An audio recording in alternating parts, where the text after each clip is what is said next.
ਤੁਸੀਂ ਦੇਖ ਰਹੇ ਹੋ ਵਿਜ਼ਨ ਪੰਜਾਬ ਟੀਵੀ ਅਤੇ ਅਸੀਂ ਹਾਜ਼ਰ ਅੱਜ ਦਾ ਵਿਜ਼ਨ ਪ੍ਰਾਈਮ ਟਾਈਮ ਸ਼ੋਅ ਲੈ ਕੇ ਸੋਮਵਾਰ ਤੋਂ ਲੈ ਕੇ ਵੀਰਵਾਰ ਤੱਕ ਇਸ ਦਾ ਸਮਾਂ 7 ਤੋਂ 8 ਹੁੰਦਾ ਹੈ ਔਰ ਜਿੱਥੇ ਸਾਡੀ ਕੋਸ਼ਿਸ਼ ਹੁੰਦੀ ਹੈ ਕਿ ਕੁਝ ਨਵਾਂ ਔਰ ਵਿਲੱਖਣ ਤੁਹਾਡੀ ਸੇਵਾ 'ਚ ਹਾਜ਼ਰ ਕੀਤਾ ਜਾਵੇ। ਨਾਲ ਦੀ ਨਾਲ ਇਹ ਵੀ ਅਸੀਂ ਕੋਸ਼ਿਸ਼ ਕਰਦੇ ਹਾਂ ਕਿ ਨਵੇਂ ਮਹਿਮਾਨ ਔਰ ਨਵੇਂ ਵਿਸ਼ੇ ਦੇ ਨਾਲ ਤੁਹਾਡੀ ਸਾਂਝ ਪਵਾਈ ਜਾਵੇ। ਜਿਵੇਂ ਕਿ ਤੁਸੀਂ ਜਾਣਦੇ ਹੋ ਕਿ ਵੀਕਲੀ ਅਸੀਂ ਤੁਹਾਡੇ ਰੂਬਰੂ ਕਰਦੇ ਹਾਂ ਜਿਹੜੀਆਂ ਕਰੰਟ ਅਫੇਅਰ ਜਾਂ ਚਲੰਤ ਮਾਮਲਿਆਂ ਉੱਪਰ ਅਸੀਂ ਚਰਚਾ ਕਰਨੀ ਹੁੰਦੀ ਹੈ, ਚਾਹੇ ਉਹ ਦੇਸ਼ ਦੁਨੀਆ ਹੋਵੇ, ਭਾਰਤ ਦੀ ਗੱਲ ਕਰੀਏ, ਪੰਜਾਬ ਦੀ ਗੱਲ ਕਰੀਏ, ਕੈਨੇਡਾ ਅਮਰੀਕਾ ਦੀ ਗੱਲ ਕਰੀਏ। ਸੋ ਇਸੇ ਦੇ ਲਈ ਅਸੀਂ ਵੀਕ ਦੇ ਵਿੱਚ ਇੱਕ ਵਾਰੀ ਅਸੀਂ ਗੁਰਦੀਸ਼ ਮੰਗਟ ਜੀ ਨੂੰ ਅਸੀਂ ਤੁਹਾਡੀ ਸੇਵਾ 'ਚ ਲੈ ਕੇ ਆਉਣੇ ਹਾਂ। ਸੋ ਅੱਜ ਫਿਰ ਚਲੰਤ ਮਾਮਲਿਆਂ ਉੱਪਰ ਅਸੀਂ ਚਰਚਾ ਕਰਾਂਗੇ। ਇਸ 'ਤੇ ਤੁਹਾਡਾ ਬਹੁਤ ਬਹੁਤ ਸਵਾਗਤ ਹੈ ਮੰਗਟ ਸਾਹਿਬ। ਧੰਨਵਾਦ ਜੀ ਤੇ ਸਾਰਿਆਂ ਨੂੰ ਸਤਿ ਸ਼੍ਰੀ ਅਕਾਲ ਜੀ। ਸੋ ਮੰਗਟ ਸਾਹਿਬ, ਜਿਹੜਾ ਆਪਾਂ ਸ਼ੁਰੂਆਤ ਦੇ ਵਿੱਚ ਹੀ ਇੱਥੋਂ ਸ਼ੁਰੂ ਕਰਦੇ ਹਾਂ ਜਿਹੜੇ ਵਿਸ਼ੇ, ਸਭ ਤੋਂ ਪਹਿਲਾਂ ਤਾਂ ਕੈਨੇਡਾ ਡੇ ਦੀ ਜਿਹੜੀ ਆ ਉਹ ਮੁਬਾਰਕਬਾਦ ਦੇ ਦਈਏ ਸਾਰਿਆਂ ਨੂੰ ਕਿ ਵੀ ਕੈਨੇਡਾ ਡੇ ਹੈ ਜਿਹੜਾ ਉਹ ਕੱਲ੍ਹ ਨੂੰ ਮਨਾਇਆ ਜਾ ਰਿਹਾ ਅਤੇ ਉਹਦੇ ਬਾਰੇ ਤੁਹਾਡੇ ਜਿਹੜੇ ਵਿਚਾਰ ਨੇ। ਬਹੁਤ ਸਾਲਾਂ ਤੋਂ ਤੁਸੀਂ ਲੰਬੇ ਅਰਸੇ ਤੋਂ ਇੱਥੇ ਰਹਿ ਰਹੇ ਹੋ ਔਰ ਕਮਿਊਨਿਟੀ ਦੀ ਸੇਵਾ ਵੀ ਕੀਤੀ ਹੈ ਐਜ਼ ਏ ਜਿਵੇਂ ਐਕਟਿਵਿਸਟ ਦੇ ਤੌਰ 'ਤੇ। ਕੈਨੇਡਾ ਡੇ ਦੀਆਂ ਮੈਂ ਆਪਾਂ ਐਡਵਾਂਸ 'ਚ ਹੀ ਕੱਲ੍ਹ ਨੂੰ ਕੈਨੇਡਾ ਡੇ ਹੈ ਜੀ, ਸਾਰੇ ਸਾਡੇ ਦਰਸ਼ਕਾਂ ਨੂੰ, ਸੁਣਨ ਵਾਲਿਆਂ ਨੂੰ ਐਡਵਾਂਸ 'ਚ ਮੁਬਾਰਕਬਾਦ ਦਿੰਦੇ ਹਾਂ।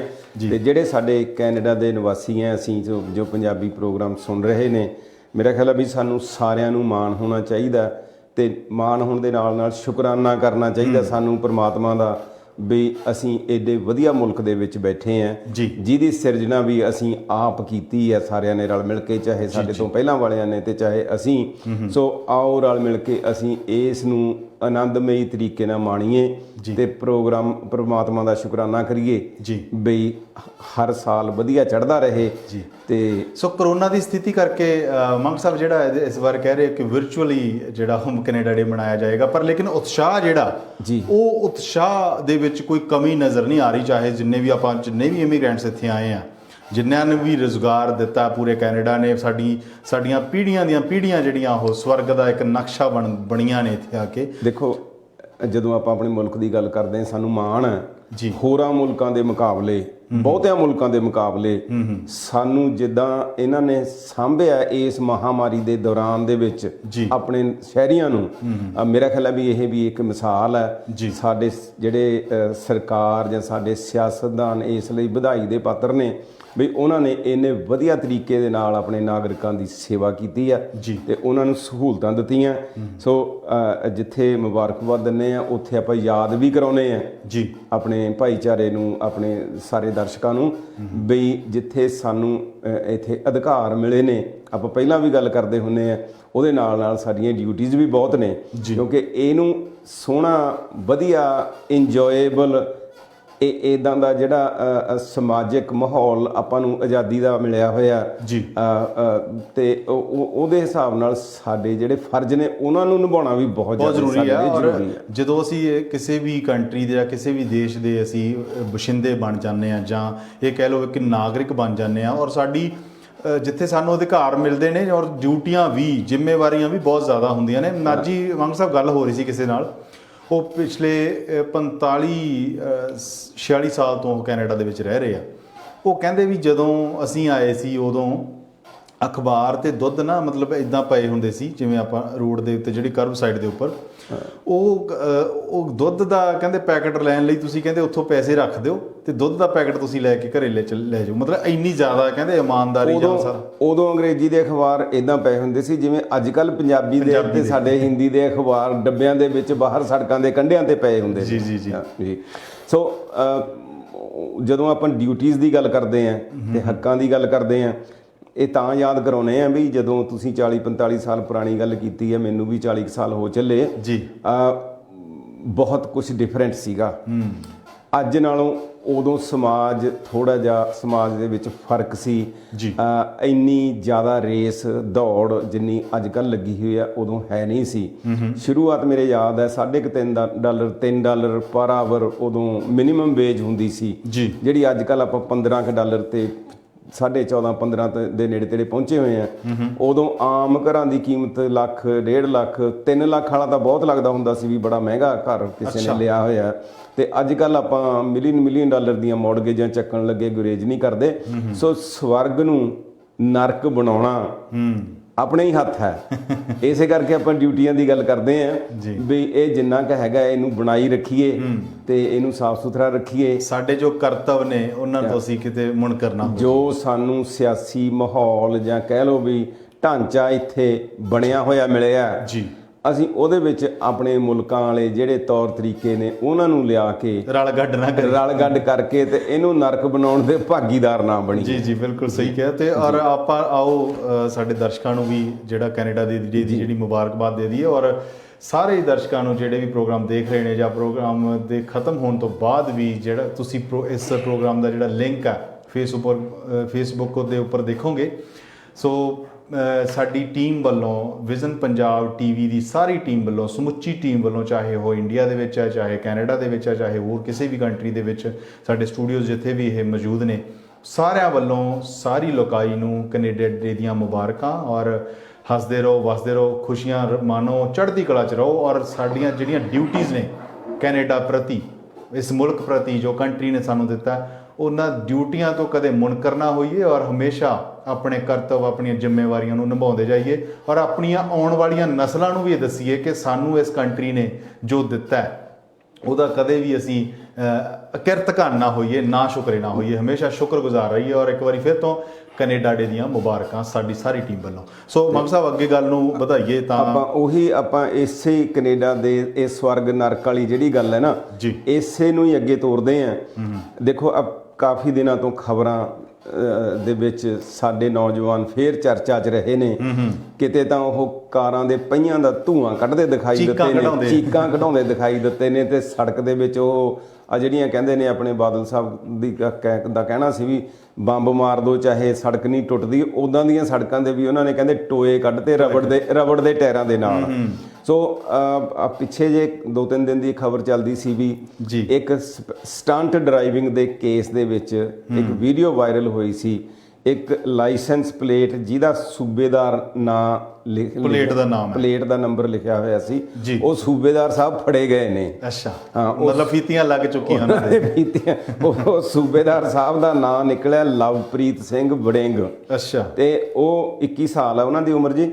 ਤੇ 14 ਸਤੰਬਰ ਨੂੰ ਐਸੇ ਸਾਲ 14 ਸਤੰਬਰ ਨੂੰ ਉਹਨਾਂ ਦੀ ਪੇਸ਼ੀ ਹੈ। ਤੇ ਹੁਣ ਵਕੀਲ ਕਰਨੇ ਪੈਣਗੇ। ਆਪਾਂ ਪਹਿਲਾਂ ਵੀ ਗੱਲ ਕਰਦੇ ਰਹੇ ਹਾਂ, ਖਰਚਾ ਕਰਨਾ ਪਊਗਾ, ਫੇਰ ਬੰਦਾ ਉੱਥੇ ਬੈਠਾ ਕੀ ਸੋਚਦਾ ਹੋਊਗਾ। ਇਹ ਗੱਲ ਆਪਾਂ ਸਾਂਝੀ ਕਰ ਰਹੇ ਹਾਂ। ਜਿਹੜੇ ਸਾਡੇ ਹੋਰ ਵੀ ਦਰਸ਼ਕ ਸੁਣਦੇ ਨੇ, ਆਪਾਂ ਆਪਣੇ ਨੌਜਵਾਨਾਂ ਨਾਲ ਸਾਂਝ ਪਾਈਏ ਵੀ ਆਹ ਰਿਜ਼ਲਟ ਹੁੰਦਾ ਗੈਰ ਕਾਨੂੰਨੀ ਗਤੀਵਿਧੀਆਂ ਕਰਨ ਦਾ। ਇੱਕ ਹੋਰ ਮੰਗ ਸਾਹਿਬ ਇਹਦੇ ਨਾਲ ਜੁੜੀ ਹੋਈ ਗੱਲ ਹੈ, ਇਕੱਲੇ ਟਾਇਰਾਂ ਦੀਆਂ ਚੀਕਾਂ ਹੀ ਨਹੀਂ ਕਢਾਈਆਂ, ਨਾਲ ਦੀ ਨਾਲ ਮੈਨੂੰ ਲੱਗਦਾ ਵੀ ਉਹ ਜਦੋਂ ਮਿਸੀਸਾਗਾ ਸ਼ਹਿਰ ਦੇ ਵਿੱਚ ਜਿਹੜੀ ਓਪਨ ਰੂਫ ਹੁੰਦੀ ਹੈ ਉਸ ਦੇ ਵਿੱਚੋਂ ਬਾਹਰ ਨਿਕਲ ਕੇ ਵੀ ਇਤਰਾਜ਼ਯੋਗ ਜਿਹੜੇ ਪੋਸਟਰਸ ਨਜ਼ਰ ਆਏ ਲੋਕਾਂ ਨੂੰ, ਉਹਨਾਂ ਦੀ ਵੀ ਸ਼ਿਕਾਇਤ ਹੋਈ ਹੈ। ਹਾਂਜੀ, ਸੋ ਇਹਨਾਂ ਚੀਜ਼ਾਂ ਤੋਂ ਗੁਰੇਜ਼ ਕਰਨਾ ਚਾਹੀਦਾ। ਜੇ ਇੱਥੇ ਕਮਾ ਕੇ ਦੇਖੋ ਬੱਚੇ ਆਉਂਦੇ ਕਿੰਨੀ ਮਿਹਨਤ ਕਰਦੇ ਆ, ਦਿਨ ਰਾਤ ਕੰਮ ਕਰਦੇ ਆ, ਸਕੂਲਾਂ ਨੂੰ ਜਾਂਦੇ ਆ, ਪਿੱਛੇ ਆਪਣੇ ਮਾਂ ਪਿਓ ਦੀ ਹੈਲਪ ਵੀ ਕਰਦੇ ਆ। ਹੁਣ ਜਿਹੜੇ ਇਦਾਂ ਦੇ ਨੇ ਵਕੀਲਾਂ ਦੀਆਂ ਫੀਸਾਂ ਦੇਣਾ ਕੋਈ ਸੌਖਾ ਕੰਮ ਨਹੀਂਗਾ। ਫਿਰ ਮਾਂ ਪਿਓ ਦੇ ਗਲ ਗੂਠਾ ਦੇਣਗੇ ਪਿੱਛੇ ਬੈਠਿਆਂ ਦੇ, ਜਾਂ ਇੱਥੇ ਆਪਣਿਆਂ ਦੇ। ਆਪਾਂ ਇਕੱਲੇ ਉਹਨਾਂ ਦੀ ਗੱਲ ਨਹੀਂ ਕਰਦੇ ਜਿਹੜੇ ਸਾਡੇ ਬੱਚੇ ਉੱਥੋਂ ਆਏ ਹੋਏ ਨੇ, ਸਾਰਿਆਂ ਦੀ ਗੱਲ ਕਰਦੇ ਆ। ਸੋ ਰੈਕਡ ਖਰਾਬ ਹੁੰਦਾ। ਹੁਣ ਜੇ ਇਹ ਨੌਜਵਾਨ ਕਨਵਿਕਟ ਹੋ ਗਿਆ, ਚਲੋ ਇਹਦਾ ਪਹਿਲਾ ਅਫੈਂਸ ਹੋਊਗਾ, ਕੋਈ ਬਾਹਲੀ ਸਜ਼ਾ ਤਾਂ ਮਿਲਣੀ ਨਹੀਂ, ਪਰ ਡਰਾਈਵਿੰਗ ਦਾ ਰਿਕਾਰਡ ਖਰਾਬ ਹੋਊਗਾ, ਪੁਆਇੰਟ ਜਾਂਦੇ ਲੱਗਣਗੇ। ਉਦੋਂ ਬਾਅਦ ਫਿਰ ਇੰਸ਼ੋਰੈਂਸ ਵਧੂਗੀ, ਡਰਾਈਵਿੰਗ ਦੇ ਪੁਆਇੰਟ ਘਟਣਗੇ। ਸੋ ਇਹ ਤਾਣਾ ਬਾਣਾ ਬਹੁਤ ਉਲਝ ਜਾਂਦਾ ਫਿਰ। ਇੱਕ ਇਕੱਲਾ ਇਹੀ ਨਹੀਂ ਹੈ ਕਿ ਵੀ ਤੁਸੀਂ ਇੱਕ ਵਾਰੀ ਤੁਸੀਂ ਚਲੋ ਪਹਿਲਾ ਆਫੈਂਸ ਮਾਫ ਹੋ ਜਾਊਗਾ, ਉਹ ਪੂਰੀ ਦੀ ਪੂਰੀ ਜ਼ਿੰਦਗੀ ਤੁਹਾਡੇ ਰੈਕਡ ਦੇ ਵਿੱਚ ਕਿਤੇ ਨਾ ਕਿਤੇ ਘੁੰਮਦਾ ਹੀ ਨਜ਼ਰ ਆਉਂਦਾ ਰਹਿੰਦਾ। ਔਰ ਤੁਹਾਡੀ PR, ਤੁਹਾਡੀ ਸਿਟੀਜ਼ਨ, ਜਦੋਂ ਵੀ ਤੁਸੀਂ ਕੋਈ ਆਫੀਸ਼ੀਅਲ ਕੰਮ ਕਰਨਾ, ਤੁਸੀਂ ਮੌਰਗੇਜ ਲੈਣ ਜਾਣਾ, ਮਤਲਬ ਮੈਨੂੰ ਲੱਗਦਾ ਕਿ ਸਾਰੇ ਥਾਂ ਉਹ ਜਿਹੜਾ ਉਹ ਇੱਕ ਕਲੰਕ ਦੇ ਤੌਰ ਤੇ ਬੋਲਦਾ ਰਹਿੰਦਾ, ਬਹੁਤ ਜ਼ਿਆਦਾ ਤੁਹਾਡੇ ਫਿਊਚਰ ਦੇ ਉੱਤੇ ਇਫੈਕਟ ਕਰਦਾ ਜੀ। ਤੇ ਸੋ ਇਸ ਕਰਕੇ ਇਦਾਂ ਦੀਆਂ ਚੀਜ਼ਾਂ ਤੋਂ ਨਾ ਗੁਰੇਜ਼ ਕਰਨਾ ਚਾਹੀਦਾ, ਬਚੇ ਰਹਿਣਾ ਚਾਹੀਦਾ। ਸੋ ਇੱਕ ਨਾਲ ਇਹ ਹੋਰ ਛੋਟੀ ਜਿਹੀ ਜਿਹੜੀ ਗੱਲ ਮੈਂ ਨਾਲ ਜੋੜ ਕੇ ਕਰਨੀ ਚਾਹੁੰਦਾ, ਤੁਸੀਂ ਦੇਖਿਆ ਹੋਣਾ, ਤੁਸੀਂ ਵੀ ਬਹੁਤ ਇਸ ਚੀਜ਼ ਨੂੰ ਨੋਟ ਕਰਦੇ ਹੋਵੋਗੇ, ਜਿਹੜੀਆਂ ਸੂਬੇਦਾਰ ਨਾਮ ਦੀਆਂ, ਚਲੋ ਇਹ ਤਾਂ ਬੜਾ ਇੱਕ ਕਾਮਨ ਨਾਮ ਹੋ ਗਿਆ ਸੂਬੇਦਾਰ, ਬਹੁਤ ਸਾਰੀਆਂ ਇਸ ਤਰ੍ਹਾਂ ਦੀਆਂ ਨੇਮ ਪਲੇਟ, ਜਿਹੜੀਆਂ ਨੇਮ ਪਲੇਟ ਕਹਿ ਲਓ ਜਾਂ ਨੰਬਰ ਪਲੇਟ ਕਹਿ ਲਓ ਕਾਰਾਂ ਦੀਆਂ, ਜਿਹੜੀਆਂ ਕਿ ਇੱਕ ਦੇਖਿਆ ਮਸ਼ੂਕ ਲਿਖਿਆ ਹੋਇਆ, ਬੰਦੂਕ ਲਿਖਿਆ ਹੋਇਆ, ਹੋਰ ਅਜਿਹੀਆਂ ਜਿਹੜੀਆਂ ਕਿ ਮਤਲਬ ਤੁਸੀਂ ਜੀਜਾ ਜੀ ਹੁਣ ਜੇ ਉਹ ਹੀ ਪਲੇਟ ਨੂੰ ਕੋਈ ਹੋਰ ਪੜ੍ਹੇਗਾ ਜਾਂ ਉਹਨਾਂ ਦਾ ਹੀ ਘਰ ਦਾ ਕੋਈ ਮੈਂਬਰ ਪੜ੍ਹੇ ਤਾਂ ਤੁਸੀਂ ਮੰਗ ਸਾਹਿਬ ਤੁਸੀਂ ਸੋਚ ਸਕਦੇ ਹੋ ਵੀ ਕਿਸ ਤਰ੍ਹਾਂ ਦੀ ਫੀਲਿੰਗ ਹੋਣੀ ਹੈ।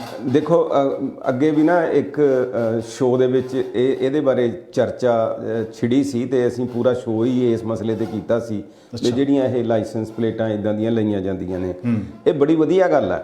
ਇਹ ਦੇਖੋ ਪੰਜਾਬ ਦੇ ਵਿੱਚ, ਇੰਡੀਆ ਦੇ ਵਿੱਚ ਲਾਇਸੈਂਸ ਪਲੇਟਾਂ ਜਿਹੜੀਆਂ ਉਹਨੂੰ ਕੀ ਕਹਿੰਦੇ ਨੇ, ਸਪੈਸ਼ਲ ਪਲੇਟਾਂ ਹੁੰਦੀਆਂ, ਲੱਖਾਂ ਰੁਪਈਆ VIP ਕਹਿੰਦੇ ਨੇ, VIP ਪਲੇਟਾਂ ਉਹ ਲੱਖਾਂ ਰੁਪਈਆਂ 'ਚ ਵਿਕਦੀਆਂ ਜੀ। ਇੱਥੇ ਸਰਕਾਰ ਨੇ ਇੱਕ ਸੈੱਟ ਰੇਟ ਰੱਖਿਆ ਹੋਇਆ, $300-400 ਲੈਂਦੇ ਨੇ ਉਹ ਜੀ। ਉਹ ਤੁਹਾਡੇ ਨਾਂ ਦੀ ਜਿੱਦਾਂ ਦੀ ਮਰਜ਼ੀ ਸਪੈਸ਼ਲ ਪਲੇਟ ਉਹ ਆਉਂਦੀ ਮਿਲਦੀ ਹੈ, ਉਹ ਬਣਾ ਕੇ ਦਿੰਦੇ ਨੇ। ਪਰ ਉਹਦੇ 'ਚ ਕੋਈ ਮਾਣ ਵਾਲੀ ਗੱਲ, ਕੋਈ ਆਪਣਾ ਨਾਂ ਜਾਂ ਕੋਈ ਖਾਨਦਾਨੀ ਨਾਂ ਜਾਂ ਕੋਈ ਸਲੋਗਨ, ਮਤਲਬ ਜਿਹੜੇ ਚੰਗੇ ਲੱਗਣ ਜੀ, ਉਹ ਲਿਖਣੇ ਚਾਹੀਦੇ ਨੇ। ਹੁਣ ਕਿਸੇ ਨੇ ਆਪਣੇ ਲਿਖਿਆ ਫੀਮ, ਮਸ਼ੂਕ, ਤੇਰਾ ਯਾਰ, ਪ੍ਰਾਹੁਣਾ, ਲਾਈਕ ਸੋ ਮਚ। ਇਹ ਜਾਂ ਤਾਂ ਮੇਰਾ ਖਿਆਲ ਹੈ ਵੀ ਇਹ ਬੱਚਿਆਂ ਨੂੰ ਇਹ ਲੱਗਦਾ, ਜੇ ਤਾਂ ਉਹਨਾਂ 'ਚੋਂ ਕੋਈ ਇੱਥੋਂ ਦਾ ਜੰਪ ਵਾਲਾ, ਉਹਨੂੰ ਸ਼ਾਇਦ ਇਹ ਲੱਗਦਾ ਹੋਵੇ ਮੇਰੇ ਮਾਂ ਪਿਓ ਨੂੰ ਪੰਜਾਬੀ ਨਹੀਂ ਪੜ੍ਹਨੀ ਆਉਂਦੀ, ਸਮਝ ਨਹੀਂ ਆਉਂਦੀ। ਜਿਹੜੇ ਉੱਥੋਂ ਵਾਲੇ ਨੇ ਉਹ ਆਏ ਹੋਏ ਸ਼ਾਇਦ ਇਹ ਸਮਝਦੇ ਹੋਣ ਵੀ ਇੱਥੇ ਕਿਹੜਾ ਹੁਣ ਸਾਡਾ ਕੋਈ ਮਾਂ ਪਿਓ ਦੇਖਦਾ ਜੀ, ਕੌਣ ਜਾਣਦਾ ਸਾਨੂੰ ਜੀ। ਪਰ ਅੱਗੇ ਵੀ ਆਪਾਂ ਇਹ ਗੱਲ ਕਰਦੇ ਹੁੰਨੇ ਆ, ਅਸੀਂ ਤੁਹਾਨੂੰ ਆਪਣੇ ਬੱਚੇ ਸਮਝਦੇ ਆ। ਤੁਸੀਂ ਬੱਚੀਆਂ ਜਿਹੜੇ ਬਾਹਰੋਂ ਆਏ ਹੋਏ ਹੋ ਜਾਂ ਜਿਹੜੇ ਇੱਥੇ ਵਾਲੇ ਵੀ ਨੇ, ਤੁਸੀਂ ਸਾਡੇ ਸਮਾਜ ਦਾ ਸਾਡਾ ਫਿਊਚਰ ਹੋ ਜੀ। ਸਾਨੂੰ ਤੁਹਾਡੀ ਚਿੰਤਾ ਹੈ, ਬਿਲਕੁਲ। ਅਸੀਂ ਨੁਕਸ ਨਹੀਂ ਕੱਢਦੇ, ਸਾਨੂੰ ਤੁਹਾਡੀ ਚਿੰਤਾ ਹੈ। ਉਹੀ ਗੱਲ ਹੈ, ਜਿਹੜੀਆਂ ਇਹ ਚੀਜ਼ਾਂ ਵਧੀਆ ਸਾਨੂੰ ਮਿਲੀਆਂ ਹੋਈਆਂ ਨੇ, ਇਹਨੂੰ ਇੰਜੋਏ ਕਰੀਏ। ਪਰ ਜੇ ਆਪਣੀ ਡਿਊਟੀ ਨਾ ਭੁੱਲੀਏ ਤੇ ਜੇ ਅਸੀਂ ਕਰਤੂਤਾਂ ਕਰਨੀਆਂ, ਚੀਕਾਂ ਕਢਾਉਣ ਵਾਲੀਆਂ, ਤਾਂ ਫਿਰ ਫੜੇ ਜਾਣਾ। ਫਿਰ ਤਾਂ ਤੁਸੀਂ ਝੰਡਾ ਲਈ ਫਿਰਦੇ ਹੋ, ਫਲੈਗ। ਬੰਦਾ ਨਹੀਂ ਕੋਈ ਚੋਰੀ ਕਰਨ ਜਾਂਦਾ ਝੰਡਾ ਚੱਕੀ ਫਿਰਦਾ ਹੋਵੇ ਵੀ ਆਹ ਤੁਰਿਆ ਜਾਂਦਾ। ਸੋ ਇਹ ਤਾਂ ਤੁਸੀਂ ਆਪਣੇ ਆਪ ਹੀ ਮੌਤ ਨੂੰ ਮਾਸੀ ਕਹਿਣ ਨੂੰ। ਔਰ ਜਿਹੜੀਆਂ ਅਜਿਹੀਆਂ ਘਟਨਾਵਾਂ ਅੱਗੇ ਤੁਸੀਂ ਵੀ ਨੋਟ ਕੀਤਾ ਹੋਣਾ ਕਿ ਪੰਜਾਬ ਦਾ, ਖਾਸ ਕਰਕੇ ਭਾਰਤ ਦਾ ਮੀਡੀਆ ਇਹਨਾਂ ਚੀਜ਼ਾਂ ਨੂੰ ਅੱਗੇ ਉਛਾਲਦਾ ਨਹੀਂ ਸੀ, ਬੜਾਵਾ ਨਹੀਂ ਸੀ ਦਿੰਦਾ। ਪਰ ਆ ਜਿਹੜੀ ਸੂਬੇਦਾਰ ਨਾਮ ਦੀ ਜਿਹੜੀ ਪਲੇਟ ਹੈ, ਸੂਬੇਦਾਰ ਸਾਹਿਬ ਦੀ ਮਸ਼ਹੂਰੀ ਬਹੁਤ ਹੋ ਚੁੱਕੀ ਹੈ ਔਰ ਪੂਰੇ ਪੰਜਾਬ ਦੇ ਜਾਂ ਭਾਰਤ ਦੇ ਮੇਨ ਸਟ੍ਰੀਮ ਮੀਡੀਆ ਦੇ ਉੱਪਰ ਵੀ ਇਹ ਸਾਰੀ ਵਾਇਰਲ ਹੋ ਰਹੀ ਹੈ। ਸੋ ਅੱਗੇ ਗੱਲ ਕਰਦੇ ਹਾਂ, ਮਾਸਕ ਆ ਜਿਹੜੇ ਉਹ ਪਾਉਣੇ ਮੈਂਡੇਟਰੀ ਜਿਹੜੇ ਕਰ ਦਿੱਤੇ ਆ, ਬਹੁਤ ਜ਼ਰੂਰੀ ਕਰ ਦਿੱਤੇ ਗਏ ਆ ਕਿ ਤੁਸੀਂ ਬਿਨਾਂ ਮਾਸਕ ਤੋਂ ਕਿਸੇ ਸਟੋਰ ਜਾਂ ਇੰਡੋਰ 'ਚ ਇੰਟਰ ਨਹੀਂ ਹੋ ਸਕਦੇ। ਪੂਰਾ ਮਾਮਲਾ ਕੀ ਹੈ? ਜਿਹੜੀ ਆਪਣਾ ਟੋਰਾਂਟੋ ਦੀ ਆਪਣੀ ਮਿਊਨਿਸਪਲ ਸਿਟੀ ਕਾਉਂਸਲ ਹੈ, ਉਹਨਾਂ ਨੇ ਇਹ ਮਤਾ ਪਾਸ ਕਰਕੇ ਇੱਕ ਕਿਸਮ ਦਾ ਕਾਨੂੰਨ ਬਣਾ ਦਿੱਤਾ ਹੈ। ਟੈਂਪਰੇਰੀ ਬਾਈਲਾ ਰੂਲ ਇਹਨਾਂ ਨੇ ਐਸਟੈਬਲਿਸ਼ ਕੀਤਾ। 7 ਜੁਲਾਈ ਤੋਂ ਇਨਫੋਰਸਮੈਂਟ ਸ਼ੁਰੂ ਹੋ ਜਾਣੀ ਹੈ ਤੇ 30 ਸਤੰਬਰ ਤੱਕ ਇਹ ਫਿਲਹਾਲ ਉਹਨਾਂ ਨੇ ਟਾਈਮ ਰੱਖਿਆ ਬਈ ਮਾਸਕ ਲਾਉਣਾ ਪਬਲਿਕ ਜਨਤਕ ਥਾਵਾਂ ਦੇ ਉੱਤੇ। ਆਪਾਂ ਪਲਾਜ਼ੇ ਜਾਂਦੇ ਹਾਂ, ਸਟੋਰਾਂ 'ਚ ਜਾਂਦੇ ਹਾਂ, ਦਫ਼ਤਰਾਂ 'ਚ ਜਾਂਦੇ ਹਾਂ, ਤੇ ਇਹ ਜ਼ਰੂਰੀ ਹੈ ਜੀ। 750 ਤੋਂ ਲੈ ਕੇ ਤੇ $1100 ਤੱਕ ਦੀਆਂ ਟਿਕਟਾਂ ਉਹ ਅੱਡ ਮਿਊਨਿਸਪੈਲਿਟੀਆਂ ਵਾਲੇ ਆਪਣੇ ਹਿਸਾਬ ਨਾਲ ਲਾ ਰਹੇ ਨੇ। ਸੋ ਥੋੜਾ ਜਿਹਾ 7 ਜੁਲਾਈ ਤੋਂ ਲੈ ਕੇ ਕਿੰਨੇ ਇਹਦੀ 30 ਸਤੰਬਰ ਤੱਕ ਇਹ ਇੱਕ ਟੈਂਪਰੇਰੀ ਬਾਇਲਾ, ਇਹ ਟੈਂਪਰੇਰੀ ਕਾਨੂੰਨ ਉਹਨਾਂ ਨੇ ਬਣਾਇਆ ਜੀ। ਇਹ ਪੱਕਾ ਵੀ ਹੋ ਸਕਦਾ। ਇਹ ਤਾਂ ਜਿਹੜੇ ਸਾਡੇ ਸਿਹਤ ਵਿਭਾਗ ਦੇ ਮਾਹਰ ਨੇ, ਉਹਨਾਂ ਦੀਆਂ ਹਦਾਇਤਾਂ ਦੇ ਹਿਸਾਬ ਨਾਲ, ਉਹਨਾਂ ਦੀਆਂ ਸਿਫਾਰਿਸ਼ਾਂ ਦੇ ਹਿਸਾਬ ਨਾਲ ਇਹ ਕਾਨੂੰਨ ਬਣਾਉਂਦੇ ਨੇ। ਪੋਲੀਟੀਸ਼ੀਅਨ ਆਪ ਨਹੀਂ ਕੋਈ ਫੈਸਲਾ ਕਰਦੇ, ਕਿਉਂਕਿ ਨੁਕਤਾਚੀਨੀ ਵੀ ਹੋ ਰਹੀ ਹੈ ਸਾਡੇ ਸਮਾਜ ਦਾ ਹੀ, ਆਪਣਾ ਭਾਈ ਪੰਜਾਬੀਆਂ ਦਾ ਨਹੀਂ, ਮਤਲਬ ਸਾਡੇ ਕੈਨੇਡੀਅਨ ਭਾਈਚਾਰੇ ਦੇ ਵਿੱਚ ਇੱਕ ਸਮਾਜ ਦਾ ਕੁਝ ਵਰਗ ਇੱਦਾਂ ਦਾ ਵੀ ਹੈ। ਅਮਰੀਕਾ ਦੇ ਵਿੱਚ ਵੀ ਆਪਾਂ ਆਵਾਜ਼ਾਂ ਸੁਣਦੇ ਹਾਂ, ਜਿਹੜਾ ਇਹਦਾ ਬਾਈਕਾਟ ਕਰ ਰਿਹਾ ਹੈ ਬਈ ਇਹ ਤਾਂ ਸਾਡੇ ਮਨੁੱਖੀ ਹੱਕਾਂ ਦਾ ਘਾਣ ਹੈ, ਉਹ ਕਹਿੰਦੇ ਵੀ ਅਸੀਂ ਮਾਸਕ ਪਾਉਣਾ ਹੀ ਨਹੀਂਗਾ।